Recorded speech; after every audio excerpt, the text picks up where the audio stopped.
Big Brother, mainstream media, government cover-ups. You want answers? Well, so does he. He's Alex Jones on the GCN Radio Network.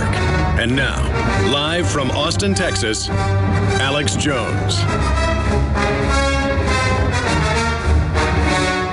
Welcome to the Alex Jones Show. I'm David Knight filling in for Alex on this Friday, March 7th, 2014. We've got an important, interesting show today. You're not going to want to miss this. We have an extended documentary-style interview between Alex Jones and Tucker Carlson. First time ever aired anywhere. I haven't even seen it, but I'm anxious to see it because they're talking about things like the attack on the Second Amendment. Where's this going to lead? The rise of the libertarian movement. And Alex shows Tucker Carlson something that he said he hadn't seen before. Building 7 falling down on its own, free fall. So it'll be interesting comments about that. We've also got a story here that was about, if you remember, Alex, when he was talking to Tucker Carlson in studio, in the context, they were talking about how the Democrat Party is using race baiting, trying to divide one group against another, and how they've done this for a very long time. And to their advantage. And Alex pointed out that this is a strategy that the Democrats have used for quite some time. When it was to their advantage, they allied themselves with the Ku Klux Klan. Then, when it looked like things were going the other way, they abruptly did a 180. And he was scoffed at and ridiculed by MSNBC and the Young Turks. Well, we've got a special report that's coming up in the bottom of the hour, and we're going to break that down for you. We don't make those kinds of statements. We don't talk about things that we can't prove, that we don't have documentation for. That's not what InfoWars does. So we've got information that's going to back that up, and that's going to be reported at the bottom of the news hour. But we've got a lot of breaking news that's coming out. We've got a couple of articles here that are on the Drudge Report today. One of them, a surcharge is now appearing on restaurant bills across the country. That's an InfoWars story from Don Salazar. You know, people who have small businesses are already in a very dire strait. They can't just absorb these costs endlessly without going out of business. And so we see that they're already incurring costs associated with this. Of course, if you're a large corporate donor or a special interest group that's allied with Obama, he's going to give you a pass. And now we see that even individual mandates are being talked about giving a pass on this. Let's extend this past the deadline of the election. In other words, he knows how harmful this is. He knows how it's destroying businesses, large and small, but especially the small businesses. So for his friends and allies or for voters, let's just kick this can down the road. Let's not let people see the pain of this until after the next election, because if they really understand what's going on, you're going to see a major sea change. And I think you're already seeing that. A poll this week showed that only 14% of the people supported Obamacare, thought that it was a good thing.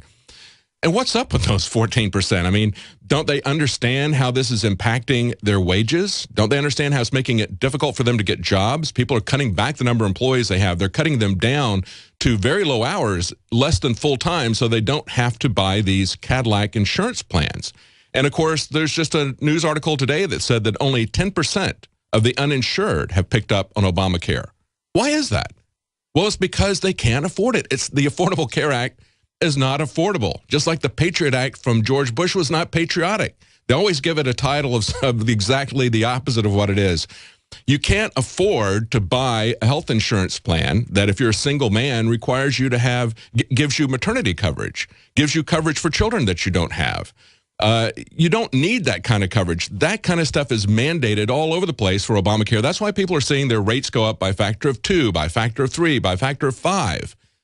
Because they've got things in there that people don't want. They're mandates. They're not just mandating that you have insurance, but they're mandating that you buy Cadillac policies that you can't afford. That's why it's unaffordable. That's why only 10% of the uninsured have even bothered to get new insurance under this. And it's why he's giving exemptions to different people. But we see that restaurants are pulling that in. We've also got an article up on the Drudge Report. Missouri teachers object to being shot during drills. We talked about that yesterday. We're going to be right back with that breaking news. And we're going to have this new sit-down style documentary interview between Tucker Carlson and Alex Jones. You won't want to miss that. Stay tuned. We'll be right back. Welcome back to the Alex Jones Show. I'm David Knight filling in for Alex on this Friday, March 7th, 2014. We have a great show, even though Alex is not here. In the second hour, we're going to have an interview that's never been aired before between Alex and the founder of the Daily Caller, Tucker Carlson. Now, I'm sure that you've seen him often on a lot of major network shows. It's an explosive interview. I haven't even seen it. So let me read you this description here that Josh Owens, who cut this up, gave me. He says it's an explosive interview, covers a multitude of topics, things like the importance of the Second Amendment, the dictatorial moves of Obama, the rise of the Tea Party, the rise of libertarians, and then the interview jumps headfirst into a hard-hitting crash course in the lies surrounding the September 11th attacks, covering everything from eyewitness accounts to the stand-down of NORAD, and a bevy of alarming evidence surrounding the collapse of Building 7. So you'll want to see this back and forth exchange. It's pretty interesting. And we're going to have that in the second hour. And when Tucker Carlson was in studio, he and Alex were talking about how the Democrats have been essentially, you know, everything that works in the political environment works by breaking people down into two parties, right? You have to be either Democrat or Republican. You have to be either white or black. They love to divide and conquer the populace. And they were talking about it in that context. They were talking about how the Democrats try to portray everything, every disagreement as being racist. And so Alex pointed out that really the Democrats have a very long history with the Ku Klux Klan and with racism. And, of course, the mainstream liberal media like MSNBC and the Young Turks just howled in derision about that. They're scoffing at that. Well, you know what? We've got a documentary report about that coming at the bottom of this hour from John Bound. And we're going to talk about that, break down the evidence. So we don't just make wild, crazy claims. There's a reason for what we said. I grew up in the Deep South. I grew up in Florida. There was only one political party there, the Democrats. The Ku Klux Klan was pretty strong in the Democrats. Look at Robert Byrd out of West Virginia. We've got Supreme Court justices like Hugo Black, who was associated with them. There's even associations with Harry Truman. I mean, it just goes on and on. You've got Democrat congressmen saying, you know, once you're a Klan, once you're a Ku Klux, you're always a Ku Klux. I mean, there's a lot of evidence there. It's not being made up. It's actually a fact. We've got that broken down in a report by John Bound at the bottom of the hour, so you're going to want to catch that. Now, there's a lot of breaking news. We had a story yesterday that was picked up on Drudge Report about the Obamacare surcharges being put on by a lot of restaurants across the country. You know, only 14% of the people think that Obamacare is a good thing. Now, obviously, those 14% of the people don't understand how it's affecting employment. They don't understand how people are getting part-time jobs because the employers can't afford to put them on these Cadillac insurance policies. And they're not even part-time in the sense that we've thought of part-time. Obama redefined a full-time job as being 30 hours, not 40 hours. So they're having to cut people's hours down to, say, maybe 20 hours a week. So if you're a working poor person, you've got to get multiple jobs just to get enough money to survive. That makes it very difficult. You got to juggle schedules between different employers. Maybe you can do that, maybe you can't. But evidently, these 14% of the people don't understand or don't care about that. Maybe they don't understand that employers can't afford to just swallow those costs.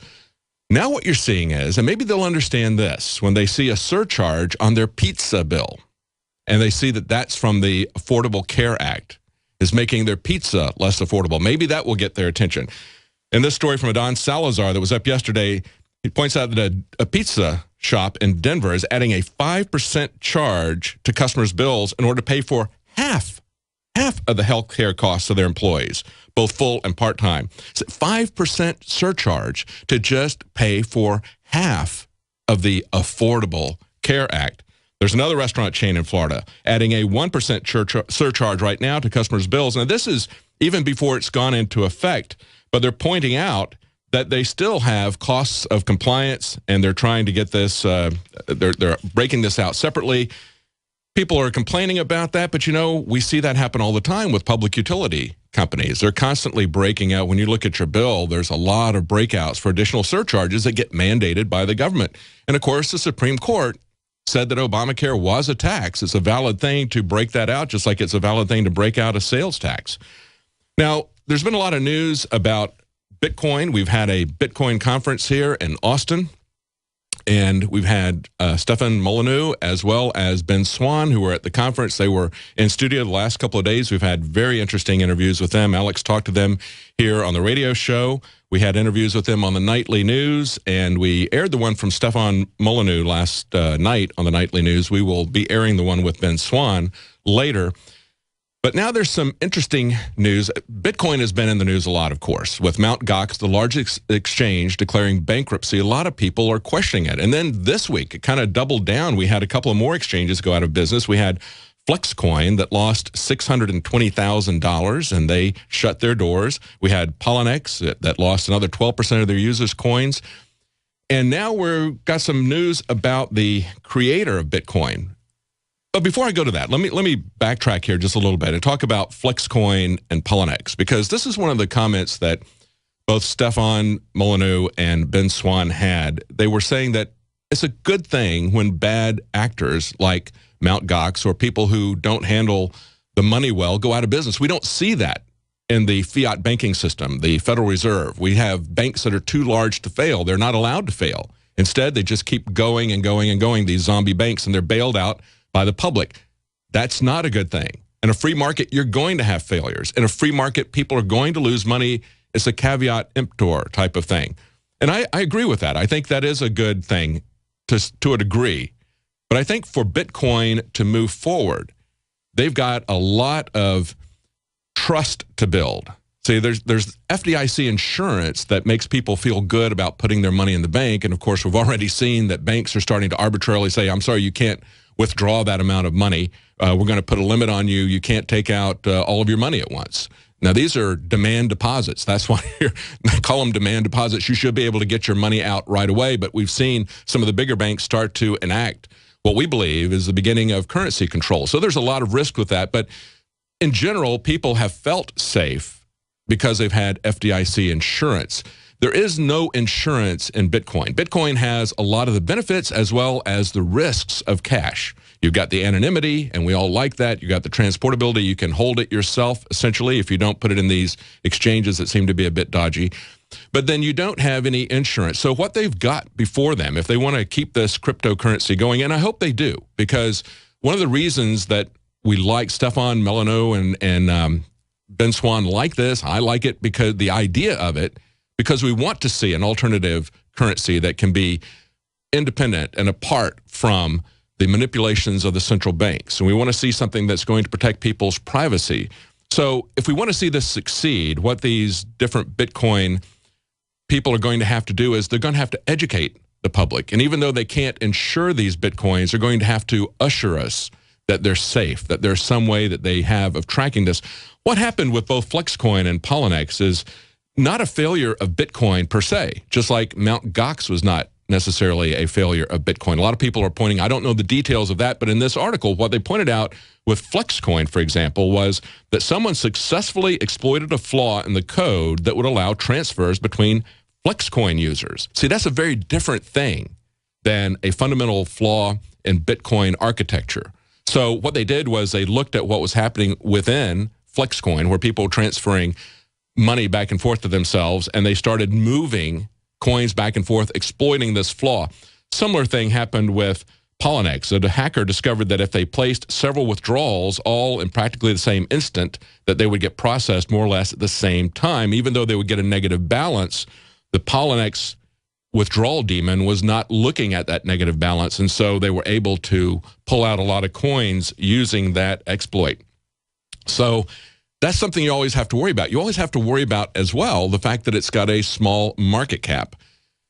When we look at what the government and the central banks have done to manipulate the price of gold, for example, we know that they're manipulating the price of gold. We know that the Hunt brothers manipulated the price of silver, tried to corner that market. We know that George Soros essentially broke the Bank of England. So it's such a small market cap that you could have one rogue billionaire like a George Soros that could play games with the value of Bitcoin.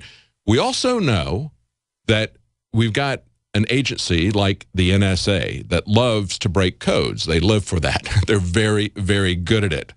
And as William Binney said when I was talking to him about secure email, about Bitcoin, he said there's no code that we can't break. It's just a matter of time. And of course, people will respond to their code breaking with other codes. So as he pointed out, it's a back and forth game, but it's constantly evolving. There isn't any code that they can't break. And so now with this story that we have today, we see that the alleged Bitcoin founder, his name is Satoshi Nakamoto, did classified work for the U.S. military. So this raises some interesting questions. He said when he was caught by Newsweek, he said, "I'm no longer involved in that, and I cannot discuss it. It's been turned over to other people. They're now in charge of it, and I no longer have any connection." But then later, he said, told the Associated Press, "It sounded like I was involved before Bitcoin and looks like I'm not involved now. That's not what I meant. I want to clarify that." Well, he didn't really clarify it, but his brother said that, said of him, "My brother is an a-hole. What you don't know about him is that he's working on classified stuff. His life was a complete blank for a while. You're not going to be able to get to him. He'll deny everything. He'll never admit to starting Bitcoin." And he did classified work for major corporations and the U.S. military, according to this report from Newsweek. And so the question that some people are asking is he working for the government? Did they create Bitcoin as some kind of a backdoor way to grab people, to try to push people to a digital currency? I don't know. What I do know is that DARPA started the internet. And even though DARPA started the internet, we could take it in our own direction. And it's a constant fight. Just like William Binney said, you're never there. You constantly have to fight for your freedom. You constantly have to fight the information war. We'll be right back with more breaking news. Stay tuned. That's right, stand up for your rights. I'm David Knight, filling in for Alex Jones at The Alex Jones Show. And we're going to have Alex in the second hour with a sit-down interview with Tucker Carlson that we filmed earlier. This is a first time, never before seen. I haven't even seen it. And it's going to be between Alex Jones and the founder of the Daily Caller, Tucker Carlson. And they're going to cover a wide variety of political and liberty issues. So don't miss that. And, of course, coming up in the next segment, we're going to have John Bound's special report about Democrats and the Ku Klux Klan.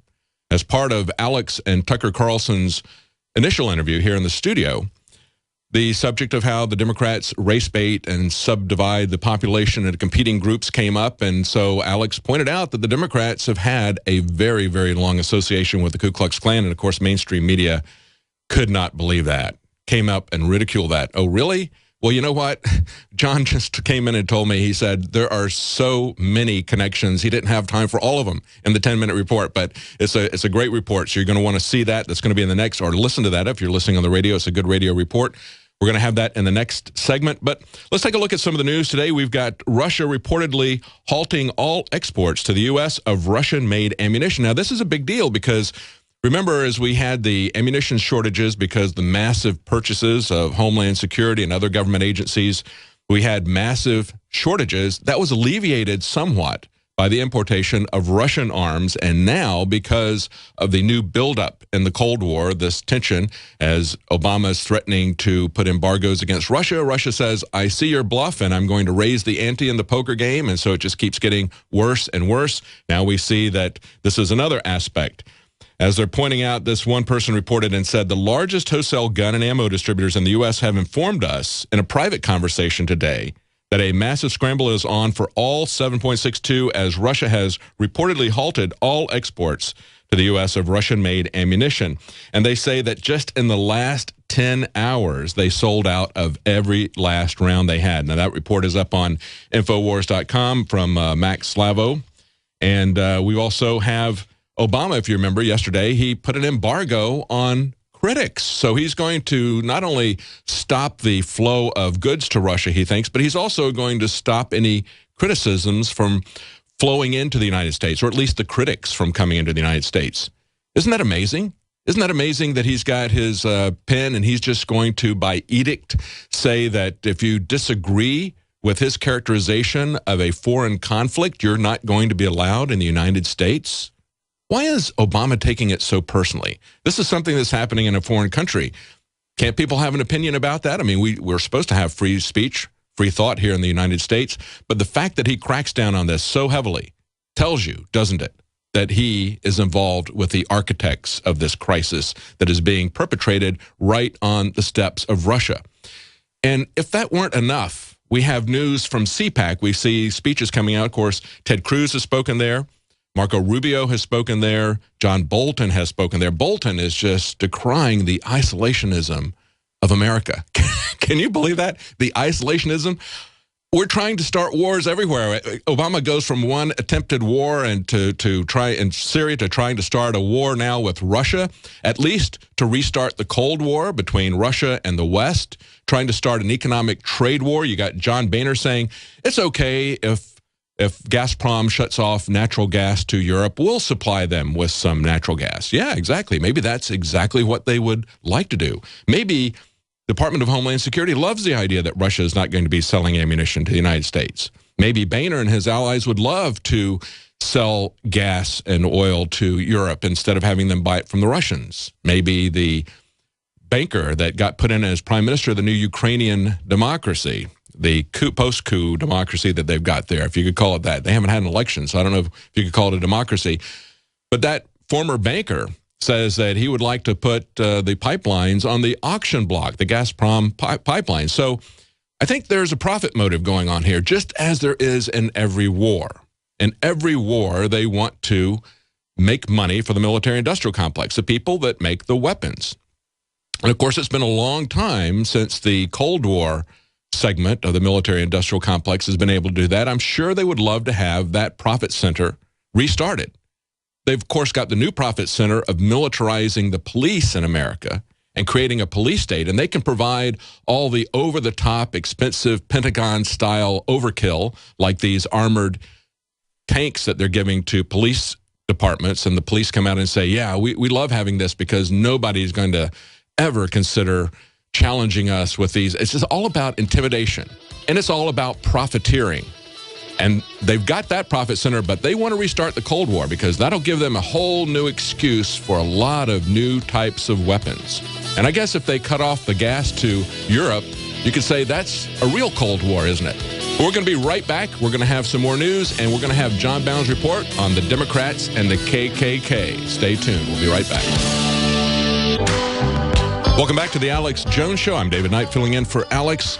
Now, we got a report coming up from John Bound on the Democrat connection to the KKK. You remember when Tucker Carlson of the Daily Caller was in here live in studio with Alex Jones? They were talking about how the Democrats divide and conquer the public, breaking us into always two competing groups.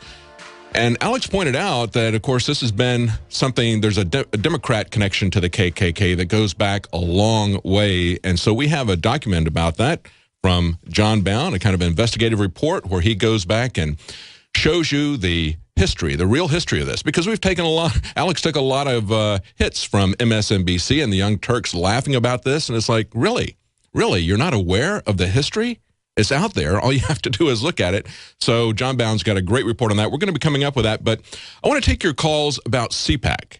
Because, you know, as no matter what these guys are doing, we got two different groups really that they're offering us, and we would like to have some other choices, but they've got pretty good control over the electoral process. They pretty much shut any independents and third parties out of the debates, even out of the ballots. You've seen how they rig the electoral process and the primaries. And when I talked to Ben Swan about that, we've got an interview that's going to be airing on the Nightly News the next couple of nights. We talked a great deal about that because he covered that really well during the 2012 election series. But we need to get involved now to make sure that we've got reasonable choices, and that's both in the Democrats as well as Republicans. Right now, the Republicans are all presenting themselves possible presidential candidates, as well as people who just want to weigh in on policy at CPAC 2014. That's happening right now, began yesterday. And we've had people like Marco Rubio speaking there. Rand Paul is going to be talking today. We've had John Bolton weighing in on how he thinks that America has become isolationist. Really? We've got Phyllis Schlafly talking about immigration. Of course, Marco Rubio did not say anything about immigration. We also have Ted Cruz talked about, guess what? Getting rid of the IRS. Let's get a round of applause for that. The IRS has been a criminal organization used as a tool against political enemies for generations. But now they're doing it in the open even after they get caught. They take the Fifth Amendment, even though you're not allowed to take the Fifth Amendment on your tax return. The arrogance and the criminality of this institution, and the fact that they're now tied into Obamacare, and the fact that we've got senators like Ted Cruz talking about getting rid of the IRS because of this obvious corruption now. I find that as a very positive thing. I remember 20 years ago we talked about this in the Libertarian Party, and people say they're not going to take you seriously until you stop talking about getting rid of the IRS and the income tax. Well, you know what? It's an idea whose time has come. We need to look at the corruption. We need to think about other ways that we need to fund the government. Actually, that the IRS doesn't even come, the income tax doesn't even come close. Doesn't even come close to funding this government, because most of the funding of the government is a burden that we're placing on future generations. Most of the programs of this government are funded by debt, not by taxes. And those debts will be paid by taxes by future generations to come. But let's talk. Well, I want to take some phone calls right after this special report. I'm going to go to John Bound's report. But I want to get your take on what we've seen here at CPAC. I hope you're paying attention, because you should pay attention right now as to what these people are saying. That 800 number is 800-259-9231. I want to take calls about CPAC. We're going to talk a little bit more about what some of these people have said in the last couple of days. And, of course, Rand Paul will be talking this afternoon, and you've got a lot of buzz on NPR and other news outlets saying that Marco Rubio is going to be the opposition to Rand Paul, the anti-Rand Paul. So let's talk about that. So give us a call at 800-259-9231 if you want to weigh in on what some of the people have been saying at CPAC. But right now, let's go to this special report from John Bound. Again, MSNBC and the Young Turks are laughing at the idea that there was ever any connection between the Democrats and the Ku Klux Klan. Well, here's the report. I mean, Alex Jones may sound crazy, but still has 300 million YouTube. He had 300 million people that have watched him on YouTube. And that sort of fringe, arch-conservative, deeply, I think, racist strain is being tapped into at crazy profit by people in the media. Well, it is. The Democrats have been on the offensive for far too long, deeming any who oppose their views as racist. But many people don't realize that it was the Republican Party that spearheaded the abolition movement, beginning with Democratic Republican Party member Thomas Jefferson. Yes, Jefferson was a slaveholder, but he included bold anti-slavery language in the original draft of the Declaration of Independence that was removed. As president on March 2nd, 1807, Jefferson signed the act prohibiting importation of slaves. This act took effect in 1808 and was the earliest allowed under the Constitution. In 1863, Republican President Abraham Lincoln issued the Emancipation Proclamation, which freed slaves held in the Confederate States. The 13th Amendment to the United States Constitution took effect in December 1865 and finally ended slavery throughout the United States. That year, the Ku Klux Klan was founded. Historian Eric Foner observed that basically the Klan was the military muscle behind the agenda of the Democratic Party, the plantation owner class, and all those truly afflicted with a mental disorder that is racism. The Klan's purposes were to reverse the interlocking changes sweeping over the South during Reconstruction, to destroy the Republican Party's infrastructure, undermine the Reconstruction state, reestablish control of the black labor force, and restore racial subordination in every aspect of Southern life. By any means necessary, the Klan sought this agenda by threats and violence, including the murder against black and white Republicans. The federal government passed the Force Acts to combat the Klan, but they rose up again. More than 2,000 people were killed, wounded, and otherwise in Louisiana within a few weeks prior to the presidential election of November 1868. Although the parish had registered a Republican majority of 1,071, after the murders, no Republicans voted in the fall elections. White Democrats cast the full vote of that parish for Republican Ulysses S. Grant's opponent. The KKK killed and wounded more than 200 black Republicans. 13 captives were taken from jail and shot. A pile of 25 bodies was found in the woods. The Klan made people vote Democratic and gave them certificates of that fact. Furnifold Simmons, a Democratic chairman, ranted about the pervasiveness of black power in an editorial for the Raleigh News and Observer. The Republican Party has the Negro on its hands, and it has to pay some respect to his wishes, the Democrat explained. Furthermore, to hold the Negro solid, the party must give him local offices in the counties and towns where he is numerous. If the party gives him these local offices, then bad government must follow, the Democrat reasoned with obvious stupidity. In 1939, Planned Parenthood pioneer and leftist Margaret Sanger began the Negro Project to bring people along willingly She enlisted black preachers to support sterilization. She outlined the deceitful plan in a letter to Clarence Gamble of the Procter & Gamble empire.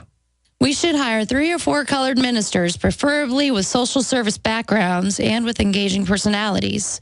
The most successful educational approach to the Negro is through a religious appeal. We don't want the word to go out that we want to exterminate the Negro population.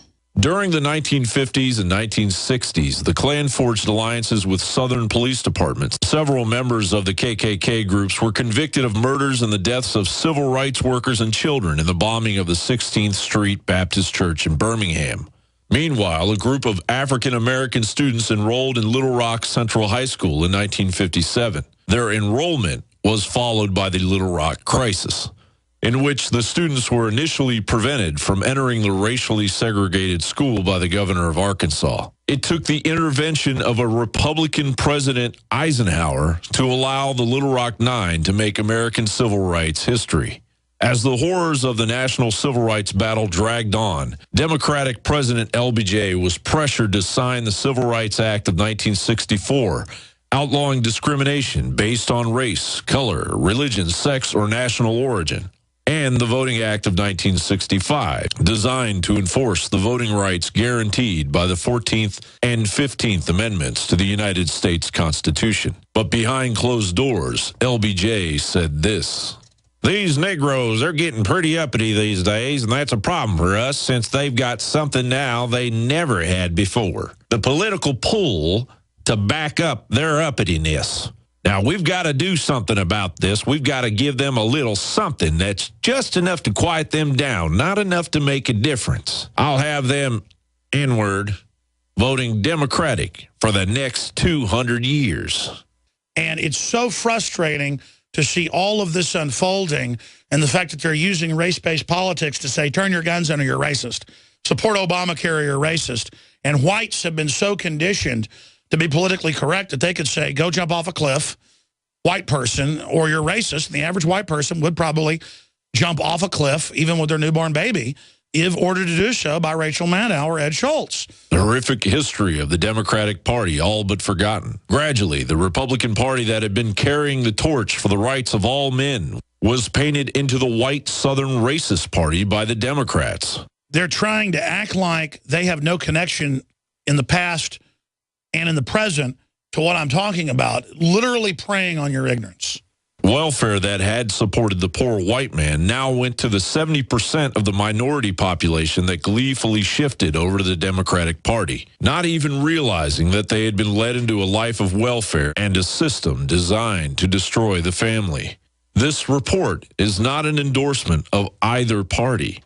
It is simply the history that we must relearn or be doomed to repeat. See, the globalists are playing everybody off against everybody. That's why we have to unify around ideas and liberty, not around skin color. Exactly right. Great special report there from John Bound. We have to wake up to the games that they've played. We have to not get total amnesia about history. If we allow them to flush this down the memory hole, we will never really understand how we got to where we are and how they're playing people. I love the quote that John Bound had in there about LBJ, where LBJ said, we have to give them just enough to quiet them down. You know, they do that not just to black people, they do that to everybody. And they try to make us think that they're on our side. You know, the other part of this, the Planned Parenthood part of this is something that is still a non-negotiable plank of the Democrats. That is at the core of the party. And to understand where this is coming from, the fact that they have not distanced themselves from this. Look at all the statistics that have come out lately about how the vast majority of abortions are black, the vast majority of black pregnancies end in abortion. This is still a policy of racial extermination, just as it was designed to be at the very beginning. Important not to forget that, important not to allow them to bring up the charge of racism every time we have a disagreement with Barack Obama. He was elected by a majority of everyone. And now he says people hate him because he's black. It's like we've just discovered that he's black. Come on, it's baloney. But let's take a look at CPAC. I wanted people to call in and give us their opinion if they've been watching the speeches that are going on at CPAC, because we have to try to fight this with something. I think the major fight is really not going to be over who the president is. I don't really think the major fight is with anything in Washington. I think Washington has become so corrupt, as we can see in the Republican leadership. I personally have doubts as to whether or not we're going to see any change come from that quarter. Doesn't mean that we shouldn't be engaged. It doesn't mean that we give up on that. But I think that really where we're going to see change come is from the states. And let me just kind of back off before I get into this the CPAC stuff. There was an article that was in New American today about the Oklahoma House votes to protect property rights from the feds and from the UN. This is where I think our bigger hope is going to come, is at the state level and at the individual level, where we take responsibility for things, where we understand our role as jurors, our role as citizens, where we stand up for those rights. But that's an educational issue. That's an information war issue. But let's take a look at what the Oklahoma House of Representatives just did. 66 in favor, 26 against. They passed the Oklahoma Community Protection Act that would nullify Agenda 21 and other outside assaults on individual rights in the state, specifically property rights. And this is what one of the key sponsors, Oklahoma Representative Mike Ritz, said. He said it's very important for states to reassert their sovereignty and to protect the rights of citizens from intrusive and oppressive measures that are coming down from the federal government, even from international organizations like the UN. And we understand, too, that the UN Agenda 21 is something that is typically enacted at the local level. And so it's important that this bill has protections against eminent domain confiscation. It would put stiff penalties for violations of citizens' property rights by officials, would nullify any anti-constitutional federal or international infringements on private property. It would protect property from being acquired by eminent domain, because that's really where UN Agenda 21 is being enacted. It was an agenda that was created by the UN. It was a pattern, a template. But the way that it's being implemented is locally. And so they're going to protect people from arbitrary eminent domain. He points out in the article, and this is interesting, of course, the bill was less than 3 pages long. If you get a 1,000-page bill, somebody is trying to hoodwink you. The Bill of Rights could be printed on a single page. So this is 3 pages long, makes it clear what's going to happen. And listen, it's got some teeth in it. Damages shall be awarded in favor of the property owner at an amount not less than 10 times the property value as assessed in the previous year by the county assessor. So if they come in and take your property, you're going to get 10 times what it was last assessed at. We need to see things like that happening at the state level. We need to see people getting involved, but it's also important to pay attention at the national level, because we need to go on the offensive and try to take back Washington, which has been totally co-opted by corrupt international globalists. So it's interesting to watch what these people are saying. Now, Marco Rubio spoke at CPAC, and he said essentially that we need to be the world's policeman. He's taking up the neocon banner. And also, this is a guy who has taken up the banner for open immigration and amnesty. Why is it that Rubio is taking such unpopular opinions? Listen to what he says.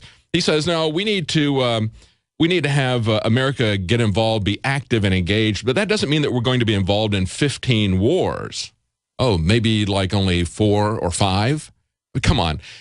The fact that he and John Bolton would say that we are becoming isolationist and disengaged.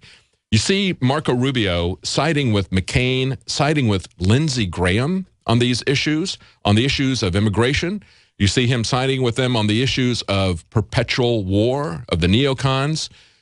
People need to wake up and understand what's going on. Now, of course, Marco Rubio didn't say anything about immigration at CPAC, but Phyllis Schlafly talked about it, and she had a lot to say about how foolish it was to back amnesty when most of the people coming in under amnesty are antithetical, opposed to individual liberty. They're opposed to independence. They're opposed to all the things that people who are looking for limited government, they're voting in overwhelming numbers for the people who are giving them an ever-increasing, ever-metastasizing state. So we need to make sure that we have some kind of control over immigration just to let this country survive.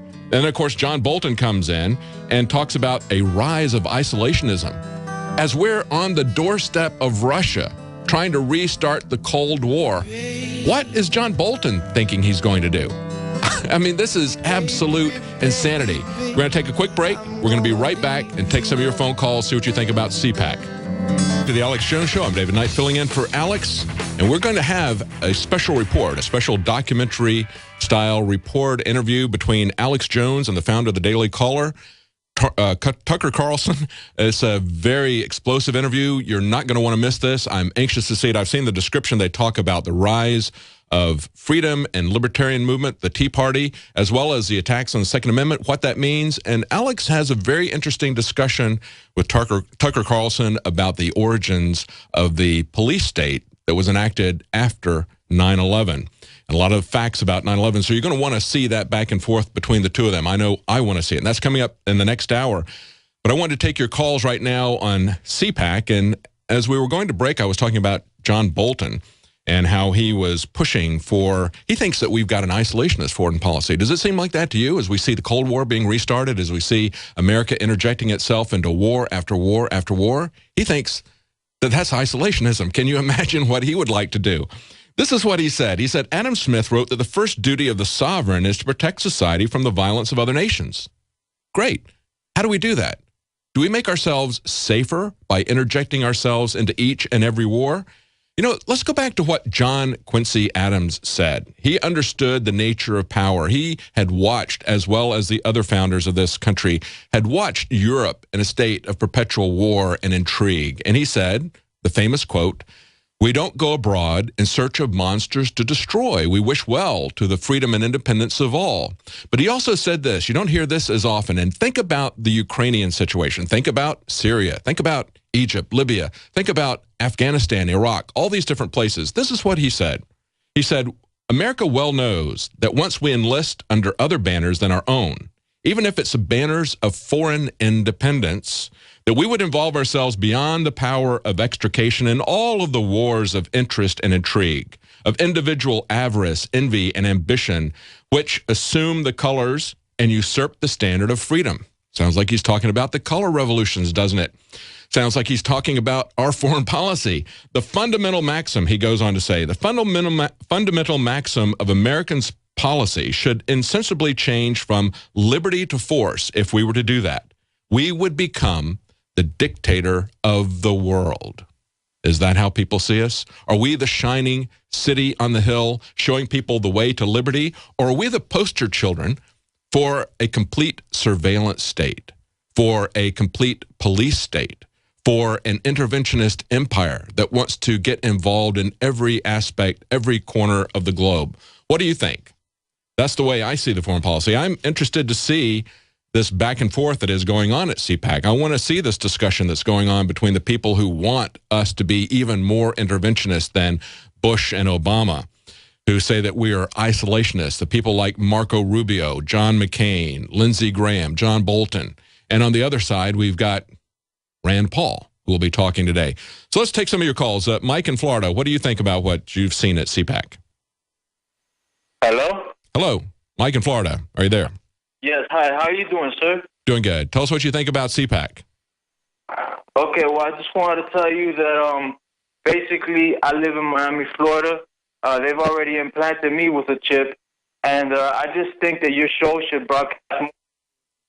Okay. Let's. I'm going to take calls on CPAC. Julio in Illinois. Julio, you want to talk about CPAC? Yeah, I'm sorry. I was just chuckling with that phone call. Yeah, I know. I covered CPAC in 2012, and I had a media credential to cover it this year. I just didn't have the funds to go out there. I know there's liberty-minded independent journalists that are there covering it, and CPAC, at least from my perspective, is nothing more than a clique. It's a part. At least it's the results of the straw polls the last couple of years. Welcome back to the Alex Jones Show. I'm David Knight filling in for Alex. We're going to have an interview between Alex Jones and the founder of the Daily Caller, Tucker Carlson. This is a never-before-seen interview going to be coming up in the very next segment. Don't miss this. This is a great interview on a wide variety of topics. But just before the break, we were talking about what's going on at CPAC and people's reactions to the different speeches that have been made there. Of course, we have Marco Rubio, John McCain, John Bolton, Lindsey Graham making the case for even more intervention than we see going on from Barack Obama. They think he's weak and isolationist, and we want to see how that's going to be pushed back from Rand Paul. Hopefully, he'll have some a different opinion about that today. But we wanted to get the opinion of people who've been watching these speeches. Hugo, you were saying that you had been to CPAC in the past. And what do you think about this year, though? Have you watched any of the speeches? It's Julio, David. Watching some of the speeches, for the most part, it seems like they are towing the neocon party line with some of their speeches. There are very few any liberty-minded speeches given at CPAC. I mean, even Mike Lee's speech, I saw a bit of it today, seemed more towards a party line than a real liberty-minded speech. Donald Trump, you hear him speak, and this man has, if you follow his money, he's donated to the Democratic Party in the past, including money to Rahm Emanuel here in Chicago. So I really hope that Rand Paul really shines. If you look at the straw poll results from years past with Ron Paul winning the last few years, when I covered it in 2012, literally CPAC did their best to try to squash the libertarian revolution that was going on at that time with the momentum Ron Paul was gaining. That's right. And I'm not sure how it's going, how it is this year. But with the speeches, you can tell they're trying to toe the party line. But from what I observed at CPAC, what the real impact for a libertarian-minded person going there is to talk with the people. For the most part, the people at CPAC, these conservatives that watch Fox News daily, they're good people. They're decent people, but they're being strayed in the wrong direction, being strayed towards that neocon line. But the libertarian-minded people, from what I saw, have done a great job in talking with the people, having civil debates, getting people to discuss NDAA from when I was there in 2012. And I hope that this year they're talking about the IRS, and they're talking about intervention, and they're talking about the Federal Reserve, and and the NSA. That's where the impact of CPAC comes, exactly, and the NSA, and and many more topics, even GMOs. I know at CPAC they're having a panel about can libertarians and conservatives get along. So they're trying to sway the minds of those people at CPAC, and I'm pretty sure they're going to say they could get along, but they have to go towards a conservative mind. Well, if they're going to take the traditional party line of intervention abroad, foreign wars, and metaphorical wars here at home, a war on drugs, the various wars that we've had here, the war of terror, if they're going to take these hard lines to create a police state here at home and an interventionist military everywhere around the world, that's a losing strategy. That's why the Republican Party is shrinking. If they're going to grow this party, they're going to have to take the moral high road. They're going to have to transcend these positions. But so far, unfortunately, I've seen even a lot of the newcomers, like I point out, Marco Rubio is now aligning himself with the old John McCain faction. And, who's always, this is the guy, John McCain is the guy that goes to every conflict as it's beginning around the world. So you see him meeting with Al-Qaeda in Syria, then you see him meeting with neo-Nazis in the Ukraine.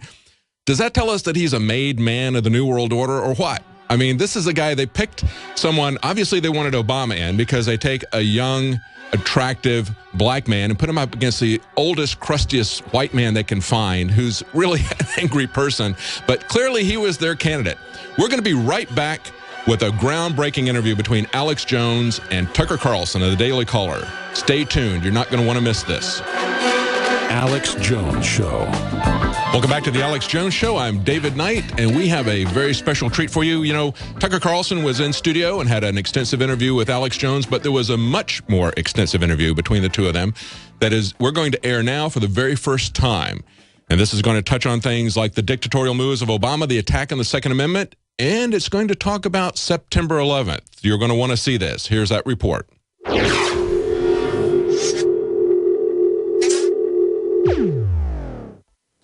Being a rugged all-American like Vladimir Putin, Tucker Carlson, host of Fox News and the owner of dailycaller.com, is down here in Texas to go wild boar hunting. And while he was in town, he graciously agreed to come in to the InfoWars studios to talk to us today. And so here he is in the flesh. But first, I want to play a clip of the great things he has to say about me. It's Jones. Hey, you seem more popular than you are. He certainly is. I set my alarm to wake up to I'll tell you what, I don't want any Alex Jones people in my house. Now, Tucker, that was 4 years ago, and I've always, admired a lot of the work you've done, but I really appreciate you coming down to visit. Hey, oh, are you kidding? I was having breakfast with a friend of mine in the media business about 3 months ago who mentioned your name. I said, Alex Jones? He said, yeah, he's a good guy. You should go meet him. And I thought, I'd love to. So I was going to be in Austin, and I'm glad to be here. Well, what did you expect when you came in here? I expected an armed compound, and that's exactly what I found. We're deep. For those who don't know where we are, we're about 150 feet below the surface of the Texas prairie here in a steel-reinforced silo. This was an ICBM missile silo at one point, wasn't it? It was, but I mean, you noticed, though, that you had to hit Coke or Pepsi, and then that's when the door opened, and then you came down. We're only about 6 floors under the ground, though. Awesome. Do you like 50 caliber rifles? I love one. I don't have one, but I would love a Barrett. I've always wanted. I'm a gun guy for sure. Next time you're in town, we'll go out and go shooting them. Honestly, I would love that. I've taken Dave Mustaine out. I've taken Mike Judge out. A lot of folks shooting the 50s. Well, for those who aren't here, you just showed me an I-beam, a steel I-beam, a construction beam with holes that big from the 50 cal. It's so impressive. We do have 50 cals. We're not actually underground, though. We're on ground level. Yeah, you are, sadly. Actually, we have paintings of Mao and Lenin hanging on the walls. And he loved them. I did. They were done up with glitter and stuff. No, I'm really glad to be here. And as to that tape, that was 4 years ago during the Iowa caucuses, and I was in 2.5 years ago, something like that, and this guy comes up to me with a microphone and starts asking me, was 9/11 an inside job? And I said to him, I'm as skeptical about the U.S. government as anybody, and I'm also very open-minded, willing to believe anything. I just don't think there's any evidence of that. And he just got in my face and wouldn't back off. I know, he followed you for 7 minutes, so finally you said that. But I mean, I thought it was entertaining, so. It was pretty funny. Adam Kokesh, who I think is in jail now. But anyway, I enjoyed the exchange. Well, he finally got out, and he does have a lot of courage for the Second Amendment. But I do have a few 9/11 questions, but that's at the end. Let's come back to those if we can. Great. You are a pioneer in mainstream media that went into alternative media and has been very, very successful and covering a lot of libertarian, freedom-based news. I wouldn't call it left or right. Where do you think the media landscape is right now, and are we seeing the death of the state-run dinosaur media? There's no question about it. I mean, and I should say I'm hardly a visionary. I only got into it because I got fired from dinosaur media. I was at MSNBC. The station turned pretty dramatically left. As you know, I didn't fit in. They canned me. I was unemployed with 4 kids. And I was at dinner with a college roommate of mine, and we were talking about what do we do next with our lives, and let's start something. So we did, and it seemed obvious. Digital is clearly the future. How soon the future will get here is an open question. A lot of people still get their news from broadcast television, from newspapers, but clearly that's changing. I would think 10 years from now, some of the thought leaders that, I mean, I don't think there will be an NBC Nightly News 10 years from now. I don't think there will be a Washington Post. That's all pretty obvious. I think 5 years from now there'll be. I think you're right. I think you're totally right. Who is the original alternative media? Somebody like Matt Drudge? Drudge certainly was. I was there. I knew Drudge right at the beginning in 97, 98 when he first started, and everyone mocked him. And I'll admit, because I'm not a visionary, I kind of mocked him too, though I thought he was ballsy, which I always have admired in anybody. Anyone who's brave, even if I disagree, I admire. And he was willing to give the finger to everybody who had power at the time. I remember going to a speech he gave at the National Press Club in 98, and I was in the press pit, all these reporters covering this, and he basically said, you're all going away. You'll all be unemployed. You're obsolete, and I am the future. And people scoffed, and I kind of scoffed because the herd instinct takes over, but then part of me was thinking, you know, he's probably right. And of course he was right. All I knew as a radio talk show host back in 1996, when I was first on local radio, is I went to Drudge, and that's where I could see all the interesting stories every day for my radio show, and I could visit 15 other websites and not get half as much interesting stuff. I think he just has a pulse for not what he thinks is interesting, but what the public's going to think is interesting. Totally right. At the core, look, the people who succeed are talented, by and large. It's one thing, you know, it's pretty easy to make a splash. You can get famous. It doesn't take that much.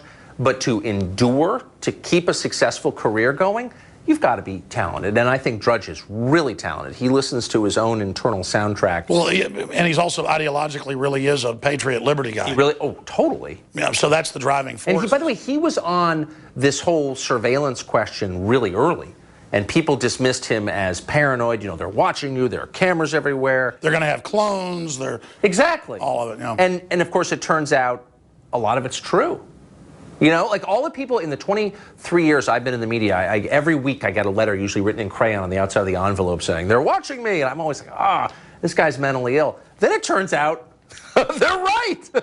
Well, that was my next point, is that as radical as a lot of the things I cover are, unfortunately, so much of it's now turning out to be true.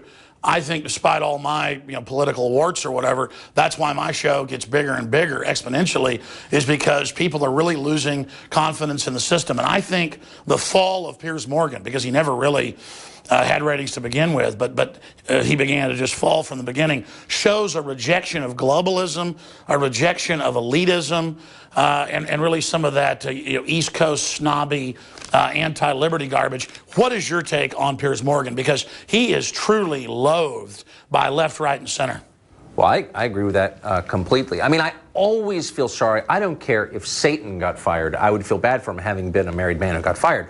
So I never take pleasure in the firing of other people. However, he was almost uniquely annoying in that he's a foreigner, for one thing. For another, he had this kind of supercilious tone, like, you're just not as smart as I am, that did make you kind of want to, made people angry. And he didn't understand America. I mean, he just, he thought our attachment to guns was like compensating for, lack of male virility or something. He didn't understand it's baked into the cake that is this country. The right to bear arms is the linchpin of our freedoms. Without that, you really don't have... The revolution started when they came to take the guns. Literally. So if you don't understand the Second Amendment, and maybe you're uncomfortable with it, maybe you don't like guns personally. I happen to like guns personally, and I like to hunt. But even if you don't, you recognize, if you were born in this country, that it's like not this random thing the founders kind of threw in there. It's the Second Amendment. Number 2, right after freedom of speech. There's a reason. Well, speaking of that, we see talk of ending net neutrality, talk of internet IDs, taxation. We see big dinosaur media promoting it, openly wanting to shut down their competition, drudgereport.com, dailycaller.com, worldnetdaily.com, infowars.com. I don't think they can put the genie back in the bottle, but what do you think overall will be the establishment's response to Congress having lower than a 10% approval rating and all of their credibility draining away? The New York Times saying, as you know, a few months ago, we don't have any credibility. We can't set the agenda. Nobody listens to us anymore. That's right. Well, I mean, there's a free-for-all, basically, right now. The people the public look to for guidance and to make sense of the news are discredited. Basically, every institution's discredited. I'm not sure that's a good thing. I'm not really sure I want to live in a country where no one has credibility, but that's kind of where we are right now, and that's why you're seeing this kind of chaotic political environment. I would say one thing about the Congress and the president. The Congress has a terrible, 10%. The president is literally less popular than the crackhead mayor of Toronto, Rob Ford. Yes. Literally. But they still control the levers of power. So the president still runs the executive branch. Congress still gets to make the laws, raise the revenue. They can still absolutely wreck your life if they want to. So they have no popularity, they have no moral authority, but they retain massive amounts of power. It's a weird, weird situation. And it's happened a lot throughout history. Seeing Obama, undoubtedly, constitutional scholars left, right agree. If you disagree, tell me why. Power grab on the power plants, on the military, saying NATO's over our military, on Obamacare, on borders, on immigration. Truly, I'm not saying he is a dictator. I'm saying he's turning the office of the presidency into a unitary executive dictator 2.0. Well, that's always the hope of every president. I mean, people, look, executives want more power. The guy in charge doesn't want to have to deal with like inconvenient things like other people's opinions. And that's why we have a 3-part system where you have the judiciary, the courts, you have the legislative branch of the Congress, and then the president has to deal with those 2 branches. What I'm amazed by is how unwilling Congress has been to rein in the president. He's basically said to them, I don't care about you, I'm going to write my own laws. You would think they would stand up as one and say, whoa, we reserve the right to write the laws. Like, that's what the Constitution says. There's a reason for that. And instead, they're so very passive. The Democrats are passive because it's their party and they will do whatever the president asks. But Republicans have been weirdly passive on that, and I'm not really sure why. Well, I think it's because you've got a lot of offshore interests that basically have diplomatic immunity, and they don't need a free market. They can just control government and get the corporate welfare and the insider deals and create a monopoly system. I think that's really what the left and right haven't woken up to, is that more and more it's a rigged game. Well, to some extent, it is. I mean, look, people don't want competition if they can get away with it. If I could pass a law requiring everyone to read the Daily Caller every day, I like to think I wouldn't pass the law, but I'd be sorely tempted. That's why the insurance companies got into Obamacare at the very beginning. In exchange for losing their freedom, they gained a captive market. You know, the requirement to buy health insurance insured them lots of new customers. So it is, to that extent, it is a rigged game. All right, stay tuned. We're going to be right back with more of that interview between Tucker Carlson of the Daily Caller and Alex Jones. An explosive interview. I loved what he said about the passivity of Congress. Why are they allowing Obama to be a dictator? What's up with that? He's asking the right kinds of questions. We'll be right back with more of that interview. Stay tuned. I'm David Knight here live in studio. Now, we have a taped interview that we've been playing between Alex Jones and Tucker Carlson, commentator and founder of the Daily Caller. An amazing interview. We're going to go right back to that, but I just want to point out that Paul Joseph Watson has a story up on Drudge linked. Homeland Security is using intercepted emails to question a woman about her sex life. Absolutely amazing. But let's go back to that interview. We'll be right back with more news, but this is an interview between Alex Jones and Tucker Carlson.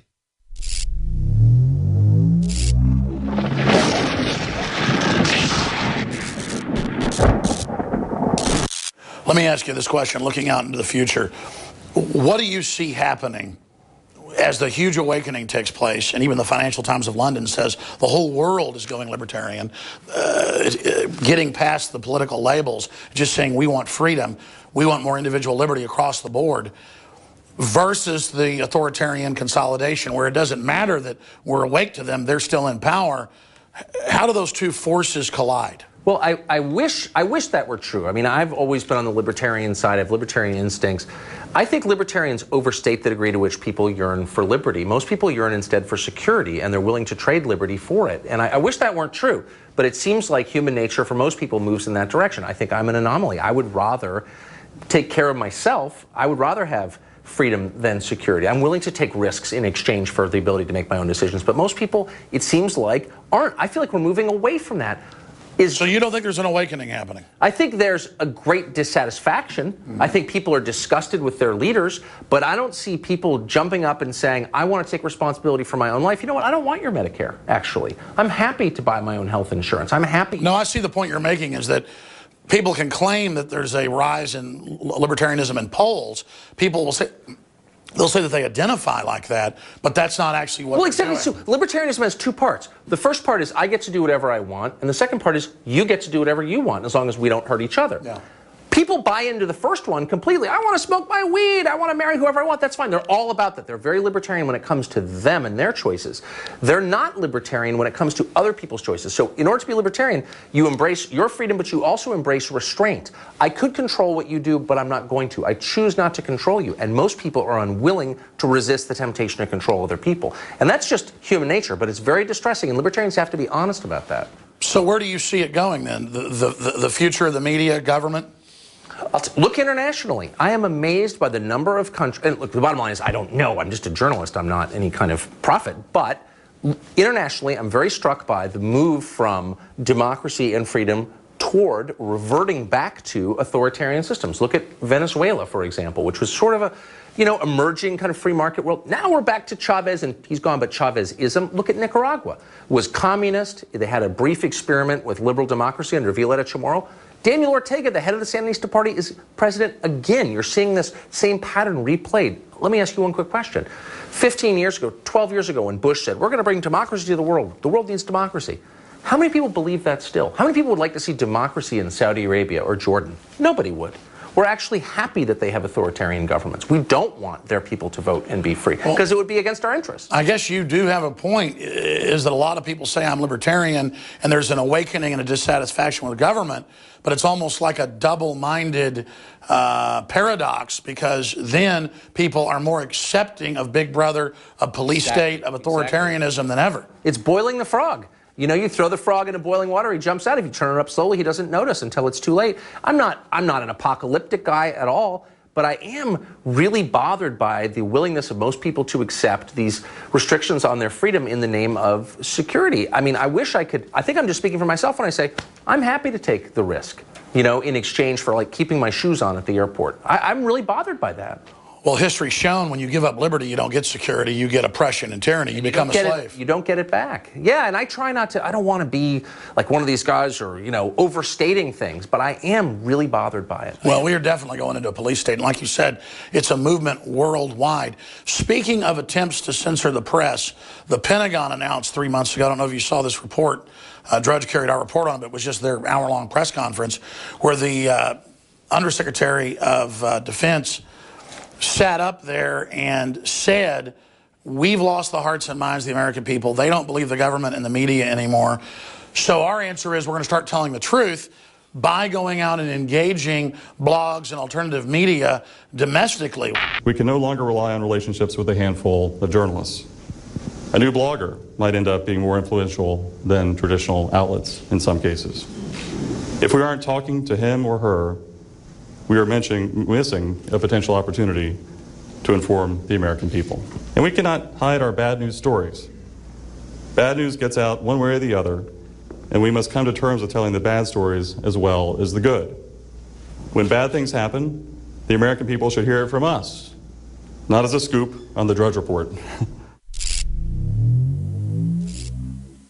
All right, stay tuned. We're going to be right back with more thought-provoking, insightful discussion between Alex Jones and Tucker Carlson. Don't miss it. Stay tuned. Welcome back to the Alex Jones Show. I'm here live in the studio. I'm David Knight, and we've been playing parts of the amazing interview between Alex Jones and Tucker Carlson. They were just talking about the trade-off between liberty and security. How about the biggest trade-off between liberty and security? 9/11. Here it comes.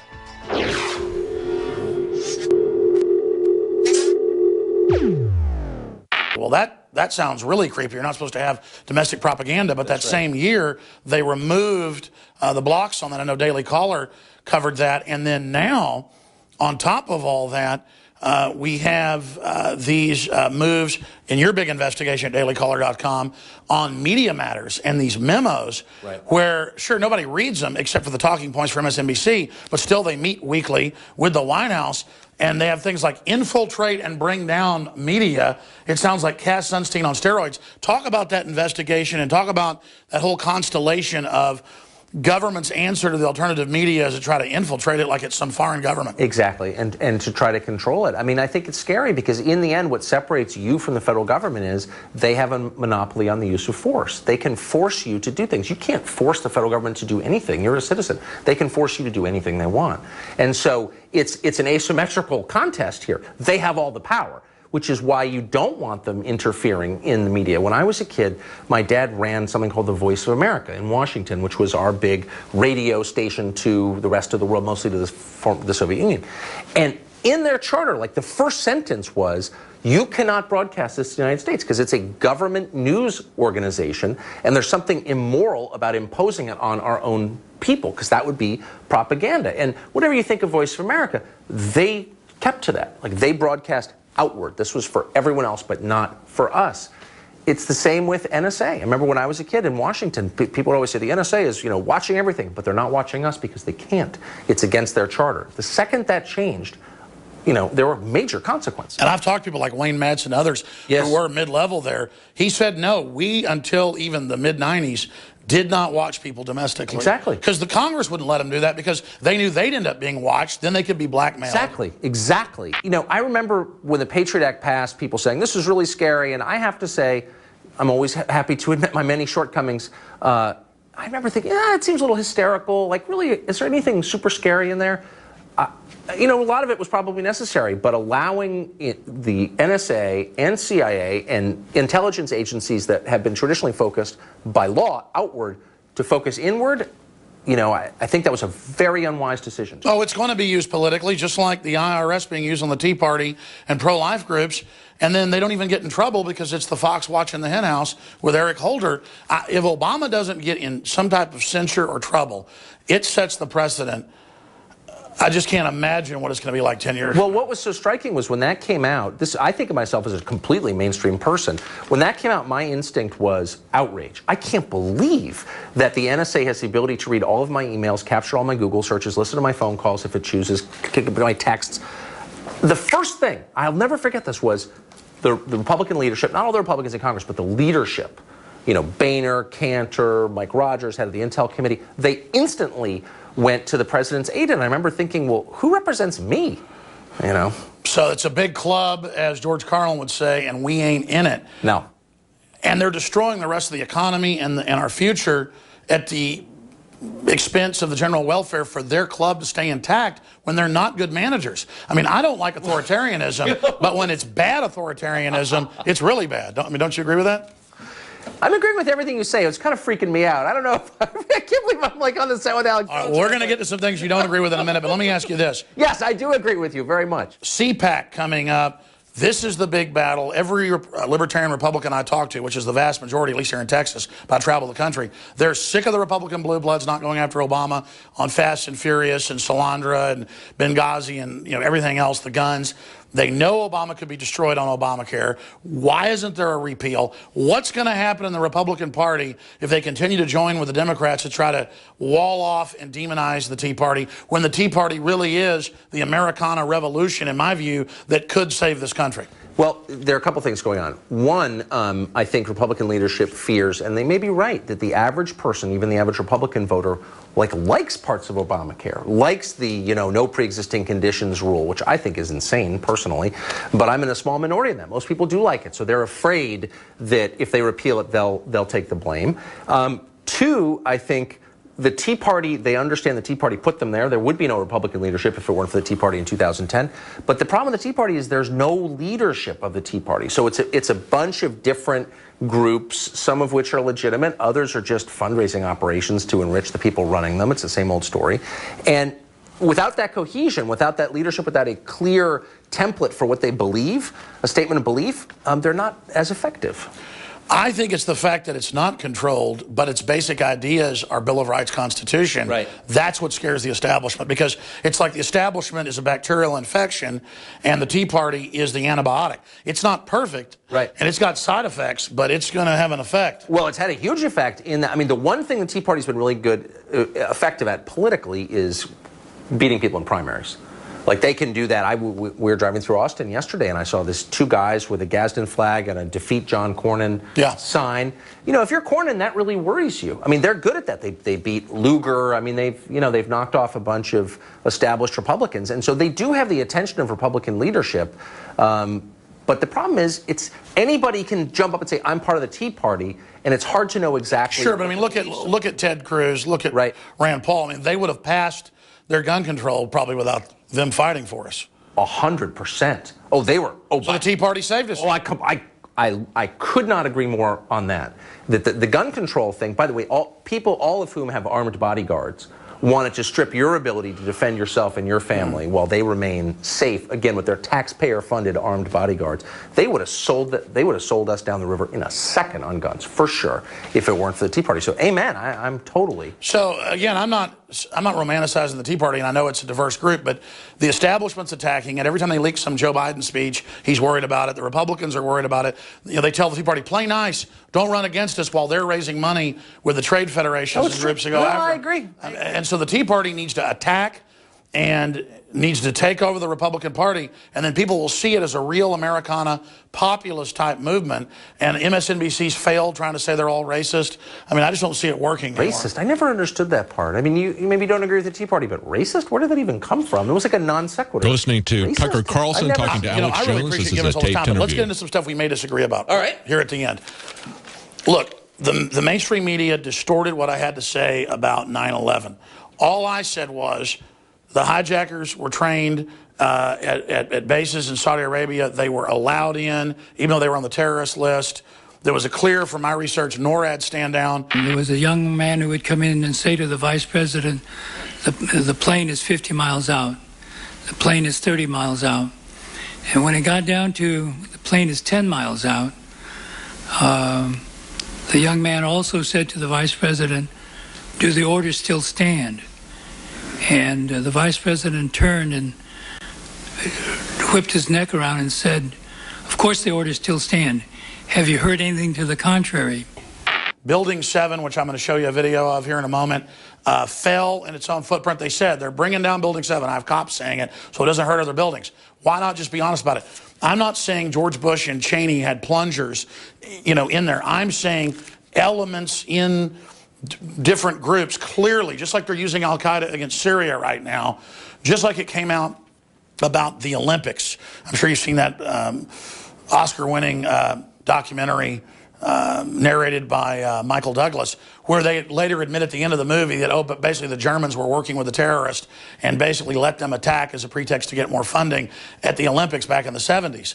All I'm saying is if Gulf of Tonkin was staged, if Cy Hirsch says that the bin Laden raid is 100% fake and there's huge evidence, and I've talked to Navy SEALs families who said that their sons said it was not real, they were going to kill some body double of bin Laden. I mean, when a government's been caught lying this much, I'm not saying I know all the answers, and I know it's abhorrent and sounds horrible. I don't want to believe it either, but all I'm saying is we need to investigate all of these events and not just buy what government says at face value. Well, I guess the last sentence, clause, don't buy what government says at face value, of course. I mean, absolutely, and I think we have a right to know much more than we do know about everything that government does. By the way, I'd also say I'm deeply skeptical of what large organizations do, not just government. I think bureaucracy creates corruption and deception by its nature, and I'm very skeptical of the claims made by any big organization, I just don't think that, A, you're taking into account the profound incompetence of bureaucracies. Like a lot of things we think are part of a conspiracy are just like dumb moves that are made accidentally.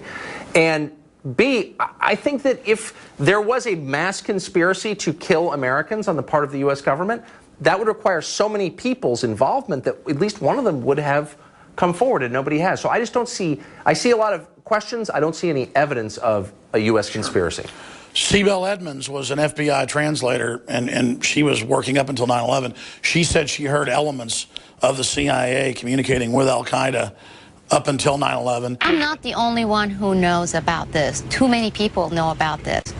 The fraudulent 9/11 commissioners, every single one of them knows about my case and the details and the names and all the specifics. Several people within the United States Congress do know. Everybody in the FBI involved, they know. Everyone in Department of Justice, they know. Colonel Schaefer, who I know you know, he contributes on Fox some, he said they could have killed bin Laden twice in the month before, or ordered not to. So I'm saying bare minimum, they want al-Qaeda running around out there because it's a way to take our liberties here at home. Who can deny that they've used 9/11 to take a lot of liberties and now say, oh, our main mission isn't al-Qaeda, it's the Tea Party, it's gun owners, it's returning veterans? I don't think there's any question that crises are used by those in power always and everywhere from the beginning of time till present to increase their power, for sure. Either intentionally or unwittingly. I think a lot of these people have, you know, clean intentions, but that's just the nature of power. It concentrates more power to itself, of course. I just don't believe that anybody at high levels of the U.S. government in 2001 allowed 9/11 on purpose. I don't think there's any evidence for that, and I think it scares the shit out of people when you say that, and I think they have a lot of things to be scared about already, and I think that's a waste of time to go down that path. If you're looking for conspiracies, look at immigration, where the Democratic Party and the Republican Party are conspiring to bring in low-wage workers to depress American wages. That's on record. Exactly. That's a conspiracy. It's a real one, and it's out in the open. Sure. All I know is that the dean of the Defense Language School, Colonel Butler, went public to AP and said, 3 of these guys were in my classes. The guys that are on the news were in my classes. Something's going on. James Woods on the plane 2 weeks before. They're acting like they're hijacking, and he tells the FBI nothing's done. I was on a flight. Without going into the details of what made me suspicious of these 4 men, although it would have been blatantly obvious to the most casual observer, I took it upon myself to go to the flight attendant and ask to speak to the pilot of the plane. Since then, I have identified for sure 2 of them as 2 of the terrorists, who actually were not on Flight 11, but one was on Flight 175 and one was on Flight 77. And I've been told unofficially, not by the FBI, but by someone else in actually a higher level of government, believe it or not, just through a coincidence, through a mutual friend, that all 4 of them were terrorists involved. Something was going on. And I know they had Israeli and Saudi intelligence and British intelligence following them and German intelligence. Right. And that all came out. The point is, this was clearly some giant multi-nation spy war game. Who knows exactly what it was? I'm just saying the stonewalling of there's nothing going on here, don't look at it. Take 6 of the 10 9/11 commissioners say that we were lied to and didn't get the official story, but then it's national security. All I'm saying is it should be looked at a lot deeper, because it was the Hart-Rubin Commission, Gary Hart, that said, we're going to use this disaster for a new world order. There is a chance for the President of the United States to use this disaster to carry out what his father, a phrase his father used, I think, only once, and hasn't been used since, and that is a new world order. Well, I mean, there's no doubt that anytime you have a crisis like that, people use it to their own ends. But I also think that, you know, a lot of this is just inevitable. I know a lot of people who work in national security, and while I disagree with them profoundly on a lot of things, most of them are like decent Americans. No, I agree, but they're compartmentalized. Let me just show you. They are compartmentalized. Let me just show you finally. Have you seen Building 7 collapse, the Solomon Brothers building? No. I want to show you that right now. Now, here we're going to show you a videotape of the collapse itself. Describe that. Now we go to videotape, the collapse of this building.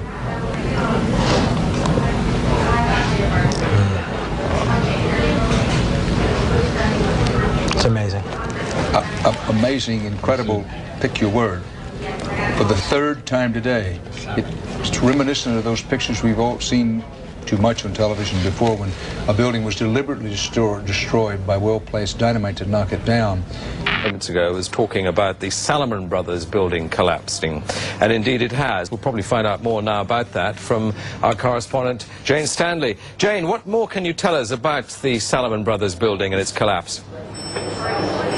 Well, only really what you already know. Details. Was this after the collapse of the other two? Yes, she's saying it's fallen, Building 7. Familiar New York skyline, a symbol on by the mayor, Rudy Giuliani, much earlier today because of, course, the dreadful collapse of the Twin Towers of the World Trade Center. But New York, very much a city still in chaos. The phones are not working properly. They announced Building 7 fell 25 minutes before it did, and then lied and said this wasn't real, and then later admitted it. And then we have the up-close footage of CNN. Police saying, get back, they're going to bring it down. Keep your eye on that building as they coming down. The building is about to blow up. Move it back here. All right, guys? We are looking back. There's a building about to blow up. It was almost as if it were a planned implosion. It just pancaked. Well, pancaking almost like a precision implosion. Everybody get away from the tower. It's reminiscent of those pictures we've all seen too much on television before, when a building was deliberately destroyed by well-placed dynamite to knock it down. All non-essential personnel move away from that collapse. We started walking down the stairs. We made it to the 8th floor. Big explosion. Blew us back into the 8th floor. I'm just confused about one thing, and one thing only. Why World Trade Center 7 went down in the first place. I'm very confused about that. I know what I heard. I heard explosions. The explanation I got was it was the fuel oil tank. I'm an old boiler guy. If it was a fuel oil tank, it would have been one side of the building. I remember getting a call from the fire department commander telling me that they were not sure they were going to be able to contain the fire. And I said, you know, we've had such a terrible loss of life. Maybe the smartest thing to do is pull it. And they made that decision to pull, and then we watched the building collapse.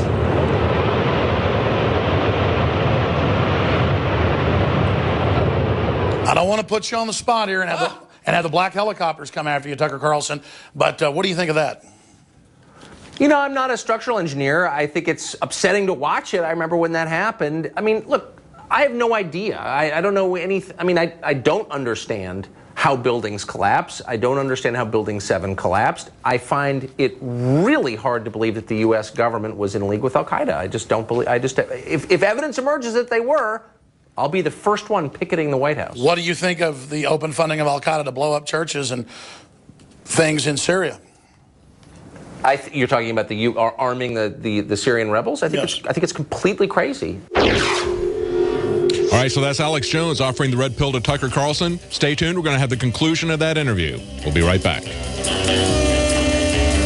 David Knight, I'm filling in for Alex Jones, and we're tight with this documentary interview style that we've got going between Alex Jones and Tucker Carlson, you just heard Alex offer him some evidence about 9/11 and Building 7. He offered the red pill. Let's see if he takes it. We'll be right back. Stay tuned for this. We're going to have some calls on CPAC in the next hour. So all those people have been holding, Janet, Massachusetts, Clinton, Ohio, many other people, hang on. We're going to take your calls right after this last segment of this never-before aired interview.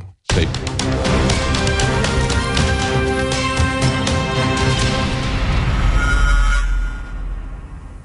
And by the way, I think that it's tied to Benghazi. Why were there more than a dozen CIA officers and contractors in Benghazi? I mean, I think there's a lot we don't know about that, and I'm not saying it's a conspiracy, but I think we ought to be really wary of people calling themselves freedom fighters. We just don't know that much about the rest of the world is the truth. We really don't. We weigh in on these things, and we don't understand the countries whose course we're influencing very well.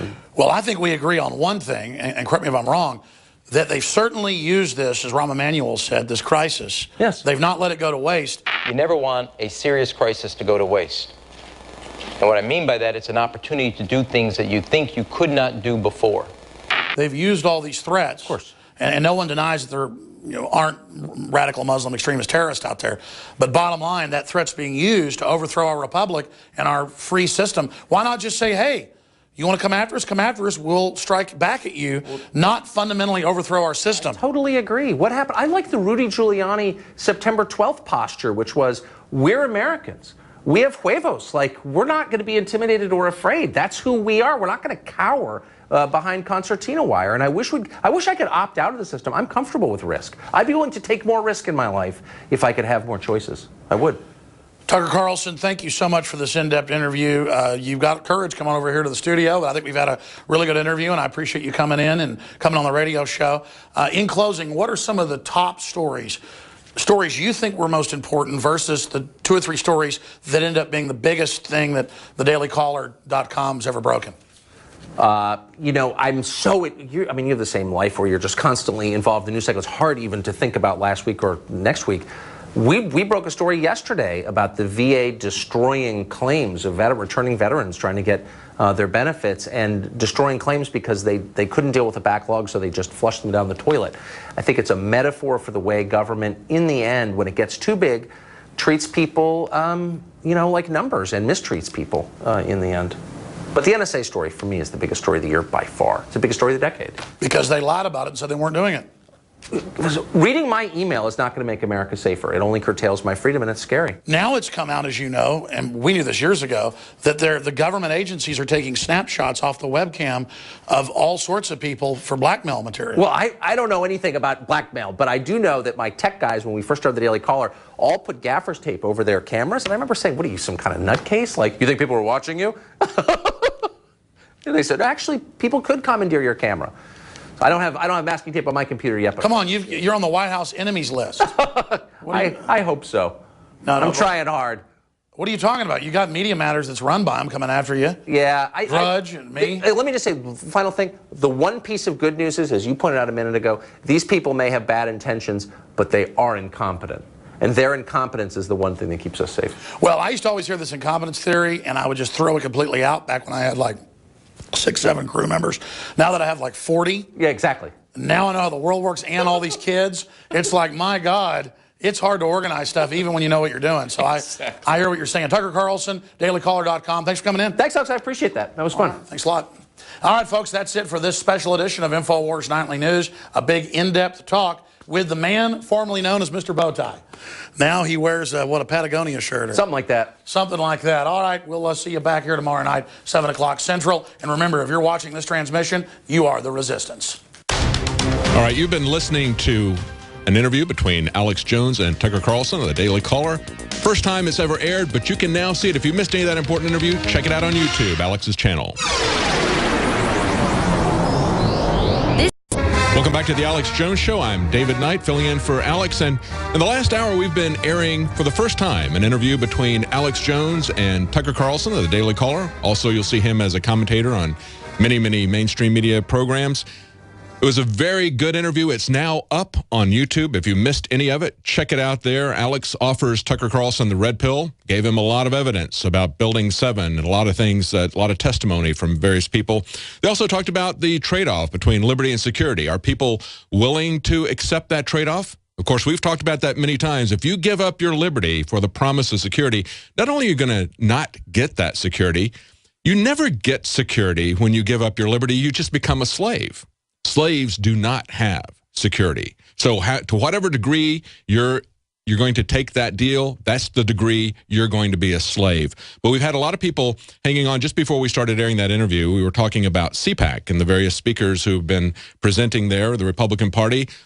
What does that tell us about the state of the Republican Party? What does that tell us about possible presidential candidates? What are people saying there? Well, I wanted to get your comments. We've had several people that have been hanging on for quite some time. We've got Janet in Massachusetts, Clinton, Ohio, many others. Let's go to Janet in Massachusetts. You've been hanging for a long time. Janet, what did you want to say about CPAC? Hi, David. Thanks so much. It's really an honor to talk to you. I love the nightly news, you and Jakari Jackson and Leanne McAdoo. And that was an amazing interview. I don't know how Tucker Carlson can't take that seriously. Exactly. But anyway, his caller that you had about an hour ago, Julio, I agree with him on almost everything. I was a Ron Paul supporter, too. And CPAC was, sort of ho-hum. And it seems like, it's business as usual. The rhinos and the neocons are in charge. Chris Christie took the easy way out by blasting the Democrats, and the crowd cheers. Like the Republicans are so great. I think the last thing we need is more division, and I'm hopeful about Ted Cruz's message to abolish the IRS. At least that's getting out. And I would like to suggest that you have Michael Tellinger on. Are you familiar with him?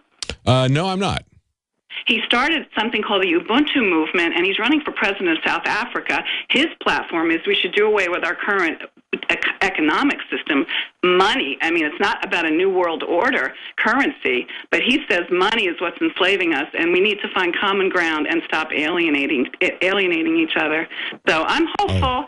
I think we've got a long way to go to even get there, but at least people are talking about it, and at least Ted Cruz is trying to get rid of the IRS. God bless him. Yes, that's very true. It certainly is about the money. We believe that this is being run by the banks and the people who are going to profit from this, military-industrial complex, or the insurance companies that are writing Obamacare. It's always fundamentally about the money, and these people who have absolutely no regard for human life. It was very interesting in that interview with Alex Jones and Tucker Carlson. Tucker Carlson was talking about how his father used to be involved with Voice of America. And he said he was very disturbed when he learned that Voice of America was now going to be allowed to broadcast in the United States, just like we should all be concerned that the NSA and the CIA have now turned their gaze from foreign enemies abroad to domestic surveillance. But this is nothing new. We were warned about this by James Madison. He said, the means of defense against foreign danger have historically, he said this 200 years ago, have historically become the instruments of tyranny at home. Do you understand that? The way that they always turn the means of defense abroad into tyranny at home. That's why they forbade to have a standing army. That's why they wanted a militia that would defend their homes, like the Swiss people. That's something we all have to be concerned about, and I agree with you. I think for Ted Cruz to come out and say that we need to abolish the IRS is stating the obvious. There's a lot of support for that. It was a very courageous move for him to make as a politician, however, because that is a very powerful, entrenched lobby. But we can all see how corrupt that is. Let's go to Clint in Ohio. Clint, what do you want to... Well, let's wait because we're coming up to a break. So we're going to go to Clint in Ohio. We've got a lot of other callers who have been on the phone. Josh in Missouri, Hector in New Jersey, who have been waiting for quite some time. So we're going to get right back to you right after the break. We're going to talk about CPAC and what the conservatives are saying. Is there any hope for America there? Well, stay tuned. We'll talk to other people and see what they think. Welcome back to the Alex Jones Show. I'm David Knight here live in studio. And in the last hour, we had an amazing interview between Alex Jones and Tucker Carlson of the Daily Caller. You can now see that on YouTube if you missed any of it. If you missed all of it, you can still see that on YouTube. We've just put that up there, the Alex Jones channel. And we've also got an article that's just breaking now from Paul Joseph Watson. It's on the Drudge Report. Homeland Security used intercepted emails to quiz a woman about her sex life. Now, the ACLU is now filing a lawsuit on her behalf. She was a senior lecturer at Indiana University, confronted by the Department of Homeland Security officials after the federal agency obtained copies of her emails and began quizzing her about the details of her sex life. And she went to the airport with a friend who's a Greek national, and the Customs and Border Protection officers came after her, questioned her. She wasn't trying to enter or leave. It was never a question about her citizenship. And she wasn't trying to go in or out of the country. She wasn't accused of any crime. They're just confronting her with questions about her private sex life. This is the surveillance state that we all live under. This is how it can come down on anybody for any reason. You can have a false positive, and they can come down on you even though you're not committing a crime. They can make you a person of interest. They can get very interested in you. We need to be interested in them. Just as I mentioned before the break, in that interview between Tucker Carlson and Alex Jones, Tucker mentioned that his father had worked for Voice of America, and he was very upset to see the Voice of America, the NSA, the CIA, which were organizations that were set up to look at foreign enemies of the United States being turned domestically to surveil American citizens against the prohibitions against that. There were prohibitions for them to do that. Now, of course, they've lifted that formally for the Voice of America. That in and of itself is troubling. But the fact that the NSA and the CIA don't have a brief to do that is very troubling. We've had whistleblowers like William Binney and many others who have resigned and blown the whistle about that and talked about how concerned they are. We had William Binney on this show talking about how he had spent a lifetime as the chief technical officer globally for the NSA, and how he had watched societies like East Germany and Russia, how totalitarian societies operate. And he said, we now have a police state in this country. We need to be very concerned about this. It's not about protecting us from foreign enemies. And as we pointed out, 200 years ago, James Madison said, historically, the defense of foreign enemies has always been turned into domestic tyranny at home. The same things that we use to fight foreign enemies come back to haunt us, and now we see that in spades. He saw it going back historically. He knew that was the nature of power. He knew that was the nature of governments. We have now experienced that because we would not learn from history. We are now experiencing it ourselves. But I want to take your calls about CPAC, because one of the things we're concerned about, is there anybody going to pick up the challenge to the police state, to the surveillance state, to the continuous wars? Is somebody in the Republican Party going to pick up that mantle? Will anybody in the Democrat Party pick up that mantle? Good question. I don't know. We've got CPAC started yesterday, and we've had people holding on the phone to tell us what they think about the speakers there. We've got Clint in Ohio who's been hanging on for a long time. Clint, what do you think about what's going on at CPAC? Yes, thank you, Mr. Knight. Well, my point is it seems like the more we get involved in other people's issues and freedom, like what's going on in Russia, that's none of our business right now. But anyways, my point is the more we get involved in theirs, the less we're involved in ours. Everybody's been brainwashed that this is the greatest country in the world. Well, they haven't been looking at the current numbers. Right now, we're 37th in health care. We're 12th in economic freedom.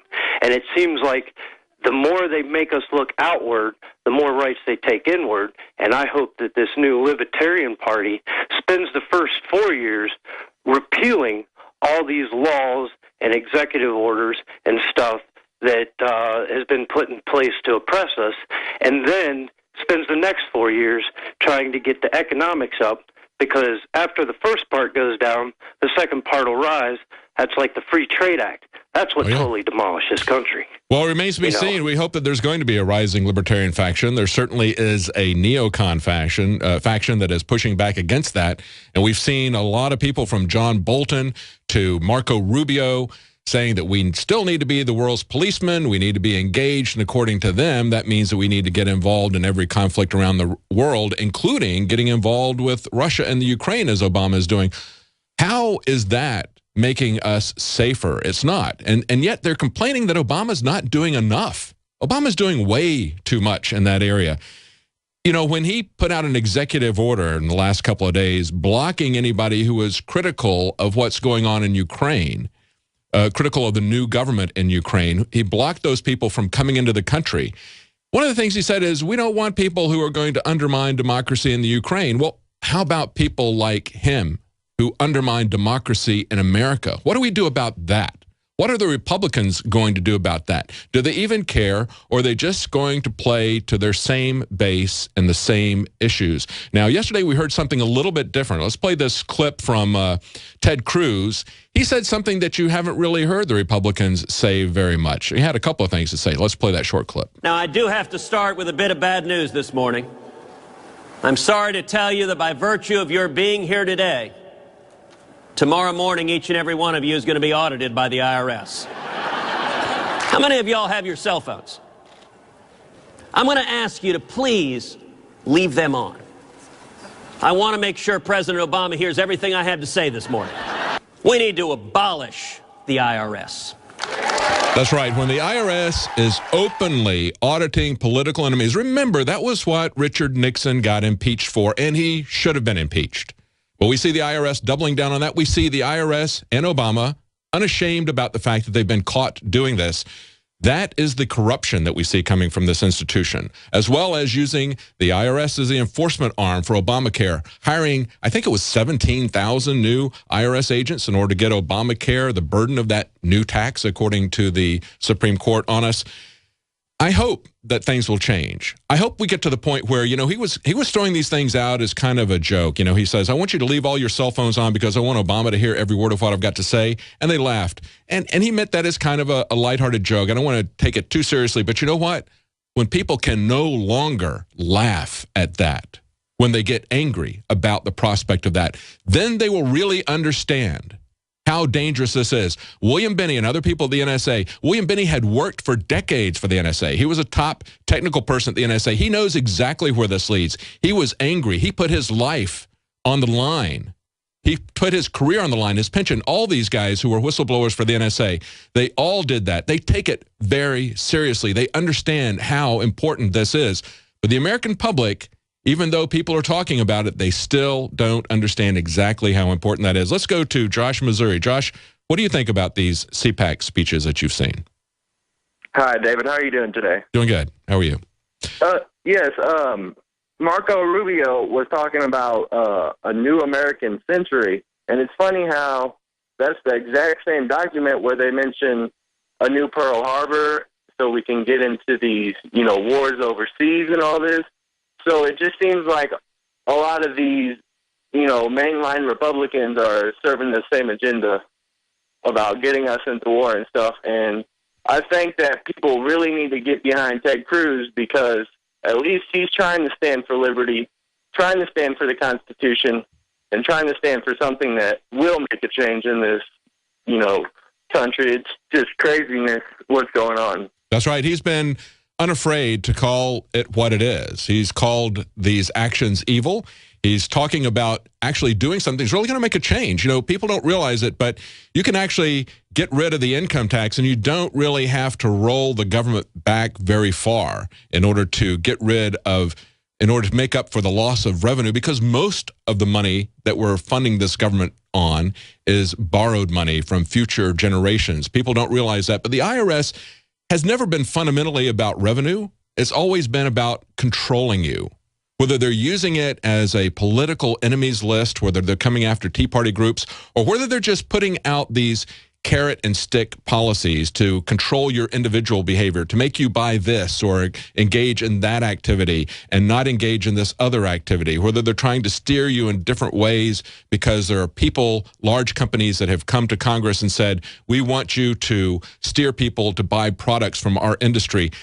That's what it's always been used for. It's always been used as an instrument of control. It's always also been there as a very dark instrument of control against political enemies. It's just now the mask has come off. They're no longer afraid. They're no longer intimidated by the laws. We've got a president who does whatever he wishes. And even people who would agree with him on some of his policy positions are very concerned about the way he's conducting himself and the fact that he's become a dictator. People like Jonathan Turley have said that. We see Mark Udall worried about the CIA, and we see the CIA coming back against Senate Intelligence Committee staffers. And in what Mark Udall said is an unprecedented move, doing the same thing to the Senate Intelligence Committee staffers that they've historically done to whistleblowers. When somebody exposes their criminal actions, What do? They come after those people personally. They intimidate them. That's why you do not want to let the government have access to everybody's information. Thank you, Josh, Missouri. Let's go to Hector in New Jersey. Hector, are you still there?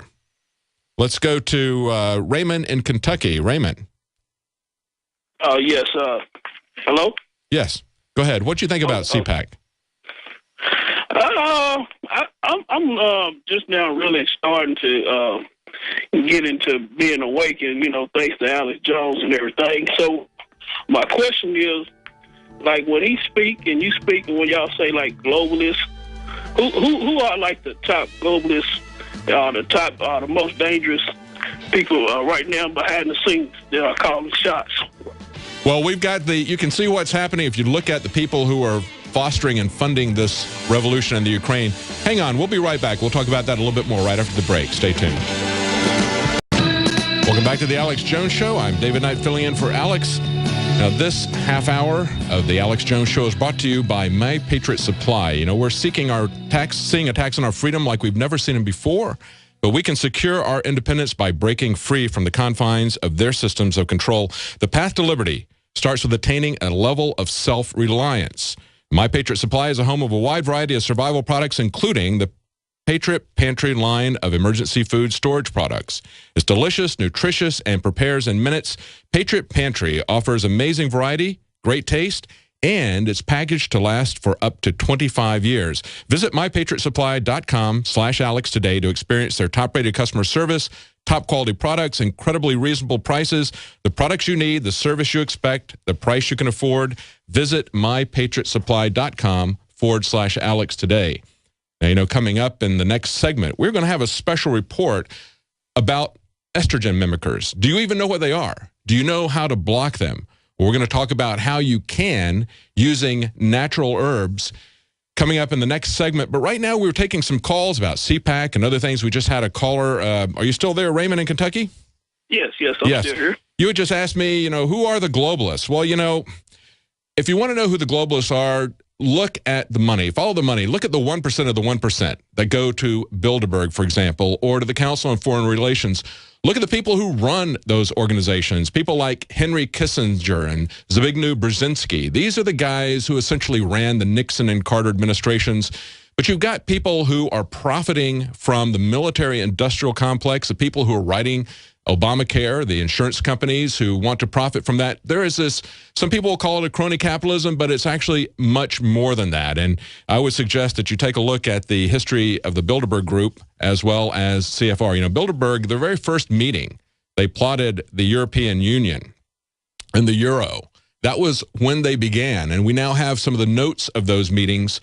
For the longest time, going well into the 1990s, people would say that the Bilderberg Group didn't even exist. Well, now we know that they exist. We follow them around. Other reporters follow them around, and we do get leaks from time to time as to what they're talking about. But if you want to take a look at who the globalists are, start with that list as it's leaked. That's a good place to start. Let's go to, thanks for calling, Raymond. Does that answer your question?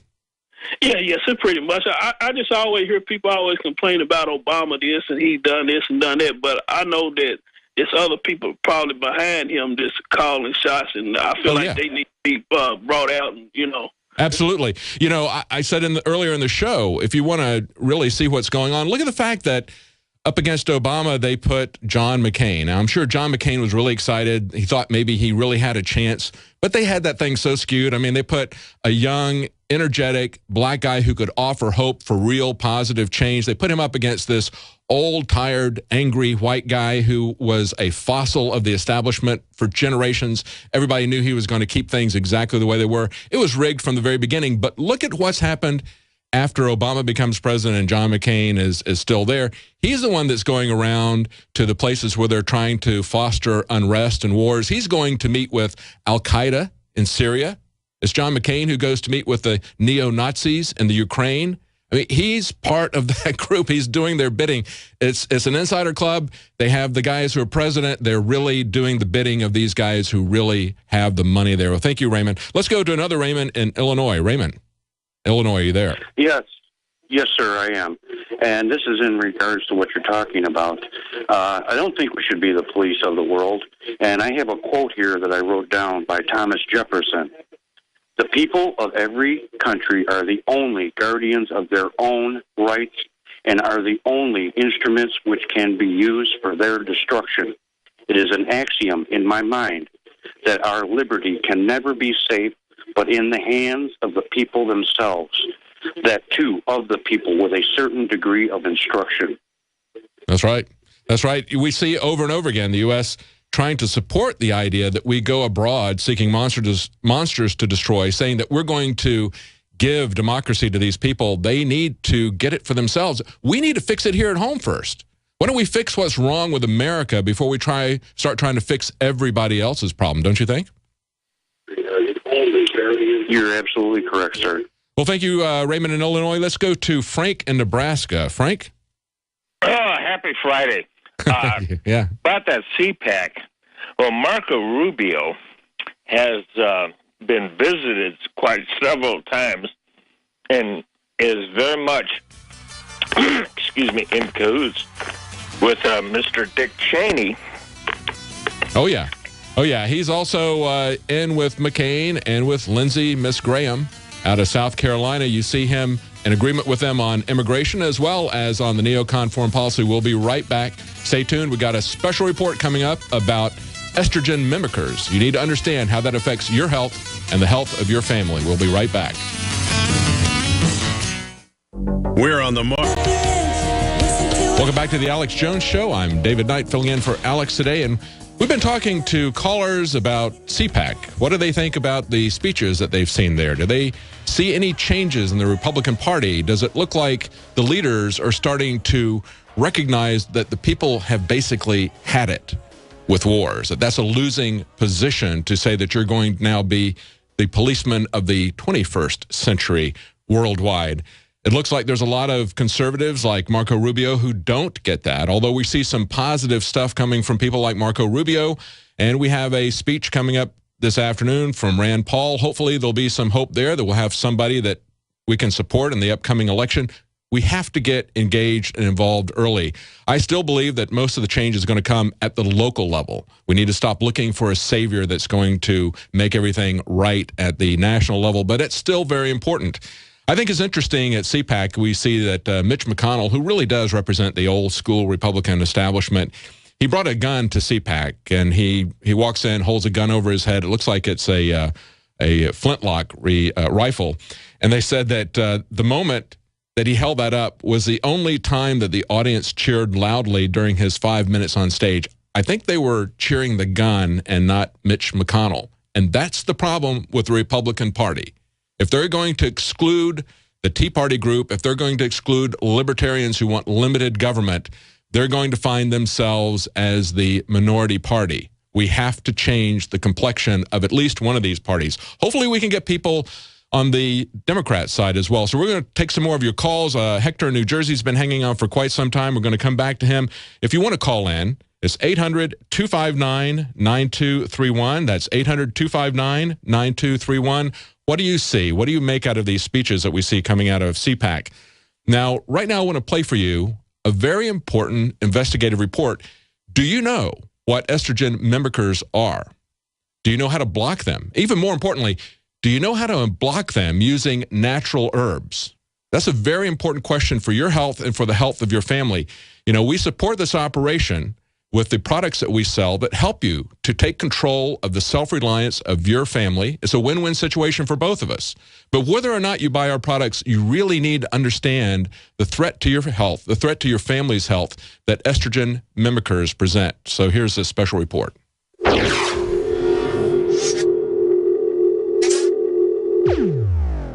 Yeah, over the last couple of months, I've been doing a lot of eating over the holidays, and I don't know, for some reason I've been slightly depressed, and this has actually helped out a lot. And well, you hadn't told me that. Well, Gucci already noticed that I wasn't my usual self, and Yeah, I bottled this to try out. I'm telling you, I'm already starting to feel a whole lot better. And he did say, you know, I'm trying to go back into the gym and everything. I said, well, just try this. And he was like, well, I don't know, you know, is it good? And I said, yeah, give it a try. This is completely candid. You weren't even going to be. No, I wasn't even going to be in this. Okay, well, Shane was just saying, wow, this stuff's really great after like 4 or 5 days. Now you're telling me, you mentally, what did it do?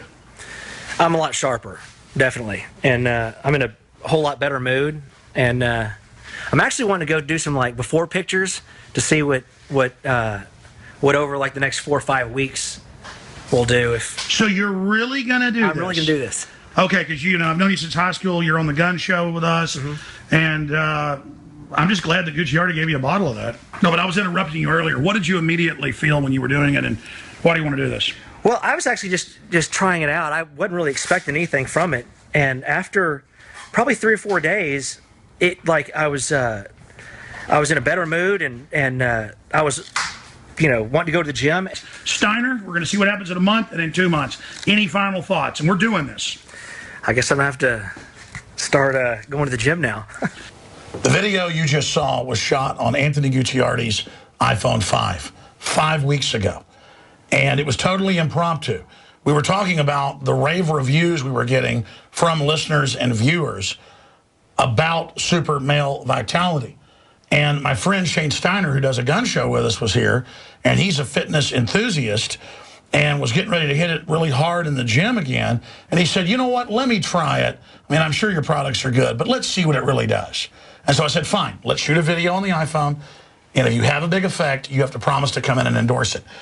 Well, a couple weeks later, he says, man, that stuff really works. 5 weeks later, he's like, all the trainers at the gym want it.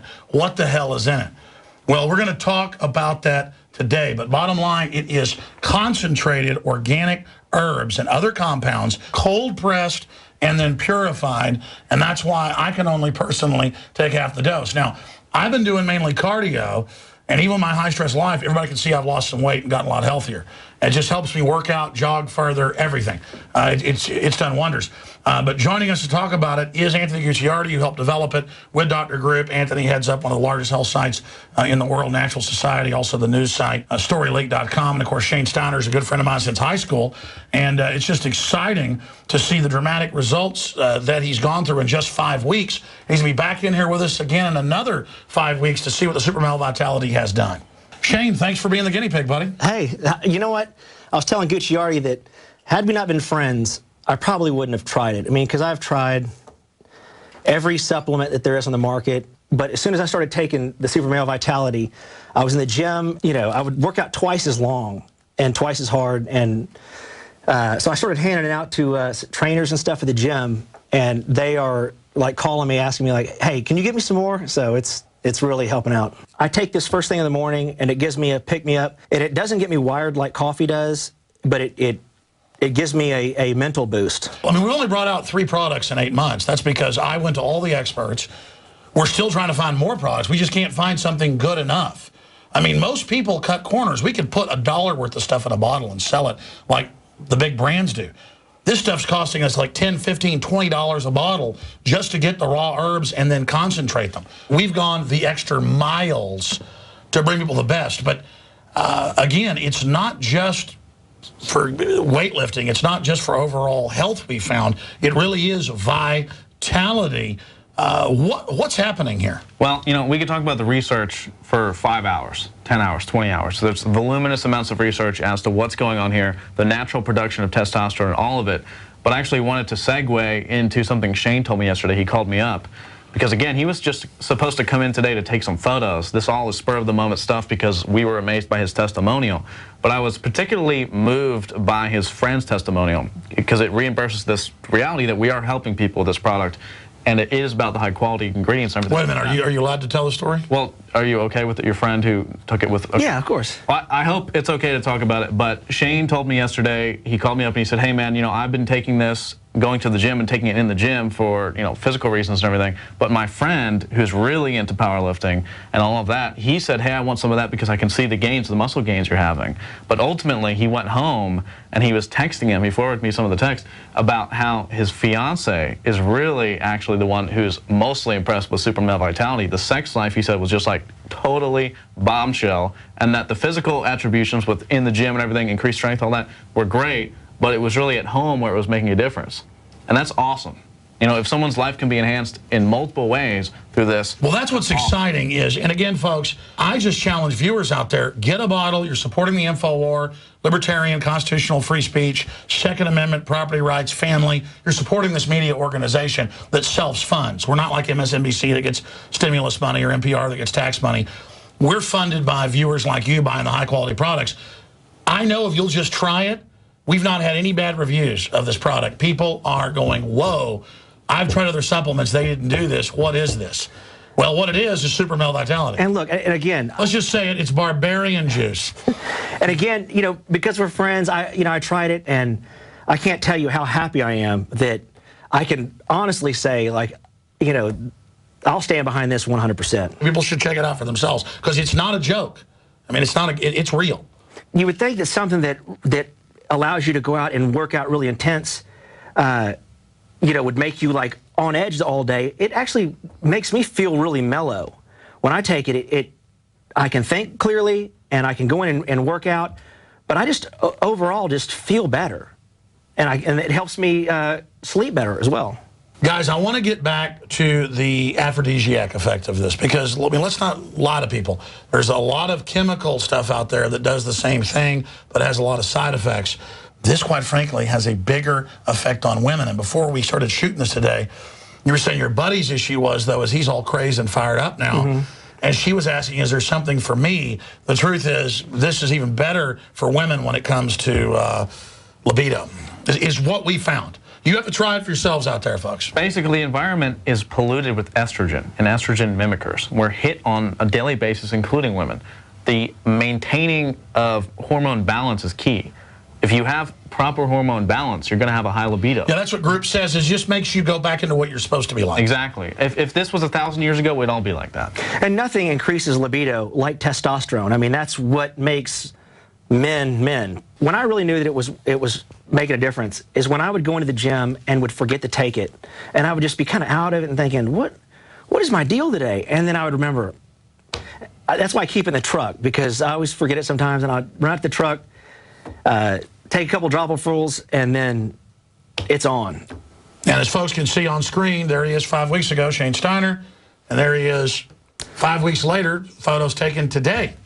We've got about half the office has been on it for about 8 weeks or so, and I've gotten nothing but positive reviews from everyone and the callers of the show. I've just been honest with me, with my physiology and whatever, that I'm sure it's because I'm hormonally unbalanced or something. It's doing something with it.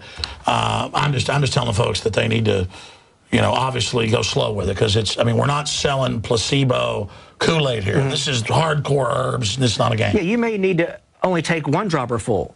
I've taken root extract before. It's the fruit inside of it. And they've been horrible tasting.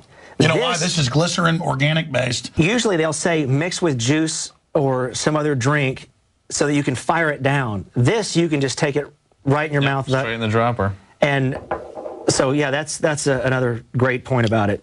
The thing about this is it is a clear liquid, but it does have some grit from the real root. And when you taste it, you can taste, if you read the ingredients and you actually research it, you can individually select every single one of the ingredients and taste them. So, you know, most supplements, in fact, will have, there's a real number and a number they put it in. So, for example, they can say that it's 2 milligrams of vitamin C. Now, to get that 2 milligrams of vitamin C, you might have to put 10 milligrams of vitamin C to actually yield 2 milligrams of vitamin C. This is the real deal. This is a real balanced formula with all the right amounts inside, and it's no joke. It's not a placebo. It's not a game. This is the real formula that took 5 years to develop, 6 years to launch.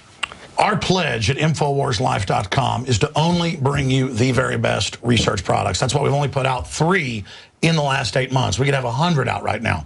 We've got several others in the pipeline, but it's very hard to get the raw ingredients. In fact, we've sold out of Super Male Vitality already once and had to wait a month until we got more of the raw, wet herbs. That's its secret. That's why it's so powerful. Now, I'll be honest with you. I just know it works. I don't understand how it all works. You need to go to InfoWarsLife.com. You can see informational videos with Dr. Group and others breaking it down scientifically. You can see all the write-ups and the ingredients and all the information at InfoWarsLife.com. And again, this has not been evaluated by the FDA, and we are not saying that it is a drug. It is simply a supplement that we have developed that has given me amazing, amazing results. And by purchasing it, you do support the First Amendment and our broadcast. Again, I want to thank Shane Steiner and Anthony Gucciardi for their great work with Super Male Vitality. And until 5 weeks from now, have a great time and happy weightlifting, Shane. Thank you. The globalist social engineers are not just targeting us with propaganda. They are manipulating our genetics. We are being targeted at every level by estrogen mimickers that lower our testosterone and other hormones and natural compounds that the body needs. After consulting top doctors, nutritionists, pharmacists, and others, we have developed what I believe is the ultimate non-GMO organic super male vitality formula, sourced from powerful organic herbs and then concentrated for maximum potency. Super Male Vitality was developed to activate your body's own natural processes instead of using synthetic chemicals. Super Male Vitality by InfoWars Life is so powerful that I only take half the recommended dose. For a limited time, we are offering 15% off Super Male Vitality at InfoWarsLife.com to introduce you to this powerful supplement. Visit InfoWarsLife.com today to secure your Super Male Vitality. InfoWarsLife.com. Hey, now you can watch The Alex Jones Show live as it happens at Infowars.com/show. All right, again, that's Super Male Vitality. And if you want to see the effect on Shane Steiner, you can watch that commercial live now at InfoWars. And we've been taking calls on CPAC and what people see the politicians there saying. And we've had Hector in New Jersey waiting for quite some time. Hector, would you like to weigh in on what you think about what you've seen at CPAC? Yes, how you doing? Can you hear me now? Yes, I can hear you. Thank you for waiting. Okay, thanks a lot. Well, first of all, I think we need to stop worrying about the rest of the world. Mm-hmm. All right, we need to get together here, rally around every government office there is, around every FEMA camp there is, and demand that these people be impeached and arrested. We need to shut this country down and go to them before they come to us, because it might be too late already. Yes, I agree with you. And that was one of the things, as I mentioned before, you know, when Ted Cruz came out and he said, yeah, I want you all to turn on your phones because I want Obama to hear every word of that. And everybody laughed. And it's like, you know, I know that you don't want to be super serious all the time, but if you're in the situation where you can still laugh about that, you don't understand the importance and the seriousness of that. People need to get angry. I can hear the anger in your voice. I know you waited a long time to say that. People need to understand where we are and how much worse this is going to get if we don't roll this back. Yeah, you're absolutely right. And I think we just need to set a deadline right now. We ain't got much time. Let's say April 1st. Everybody go to the nearest FEMA camp, to the nearest government agencies. Let's close this country down and let's demand their impeachments and their arrest. Yes. That's the only way to start. That's the only way we're going to defend ourselves, is by attacking them first before they attack us. It's amazing when you see the inaction in Congress. And that was one of the things in the long interview that we aired last hour with Alex Jones and Tucker Carlson. That was one of the things he commented on. It's like he was absolutely amazed at how passive the Republicans have been. Now, of course, the Democrats, you can kind of excuse that in some way by saying, well, it's their own party or whatever, this because of partisanness. There have been, to be fair, there have been some Democrats who have pushed back against the surveillance state, and good for them. They've got integrity, just like there have been Republicans who have opposed the Patriot Act when George Bush was in charge. We need to notice those people who will stand against party loyalty, who value the rule of law, who value the Constitution over their partisan party politics, and we need to note those people in both parties and support them, whoever they are. You know, Hector, I'm looking at this article today that is on InfoWars from Mikhail Thalen, talking about a Massachusetts man charged with wiretapping for filming the police in public. This is the same state that just earlier this week the court said it's okay to shoot upskirts in Massachusetts. That's not a problem. But if you shoot a cop when he's cursing and he knows that you're shooting him, they charge you with wiretapping as if you're doing something secretive. You know, wiretapping is what Piers Morgan did. That's not what this guy was doing. We'll be right back with more of your calls. Stay tuned. Welcome back for this last segment of the Alex Jones Show. I'm David Knight, and we've been talking about CPAC and what the Republican politicians have been saying. Where is the soul of the Republican Party going to be this next election? Are they even going to have a soul? We'll see. Stay tuned. But, you know, here's a hopeful piece of news. This comes from the Weekly Standard. And they reported yesterday that there's a bill to make the fine for violating the individual mandate of Obamacare $0. That's right. Make that fine $0. And it passed by 90 votes. Now, it was all the Republicans and 27 Democrats. It's starting to catch on. You know, there were no Republicans who voted for Obamacare, so that's 27 votes more to make the fine $0 from the Democrats. There was only one Republican who was against it. That's Paul Brown of Georgia. Hey, people in Georgia, get that guy out of there. If he wants to fine people, if he thinks that he's got a right to fine people, to dictate what kind of health insurance you're going to have, and to fine you if you don't do it, and to use the IRS against you if you don't have it, get Paul Brown out of Georgia. We don't need people like him pretending to be in a party that is for individual choice or limited government. Certainly doesn't belong there. But the good news is that 27 Democrats are voting to take this out. And, of course, Obama just willy-nilly amends the Obamacare Act as he wishes, with one executive order after the other, because, of course, he's the dictator and he has a pen and he has a phone. I want to go now to another caller, Luke in Vietnam. You're on hold. Want to talk about CPAC, things that you see there? Oh, not about CPAC, about something you mentioned on last Friday's show about a man, I think it was from Maryland, who had done an FOI after receiving a letter about a gun grab and was threatened with prosecution. I want to tell your listeners that there is actually a legal framework for prosecuting people who do FOIs in Australia. Oh, really? Really? Yeah, it's Section 60C of the New South Wales Crimes Act, crime of obtaining true personal information on a law enforcement officer, which I like to add incriminates. And believe it or not, there's even a Piers Morgan tie into this. Oh, yeah, I'm sure there is.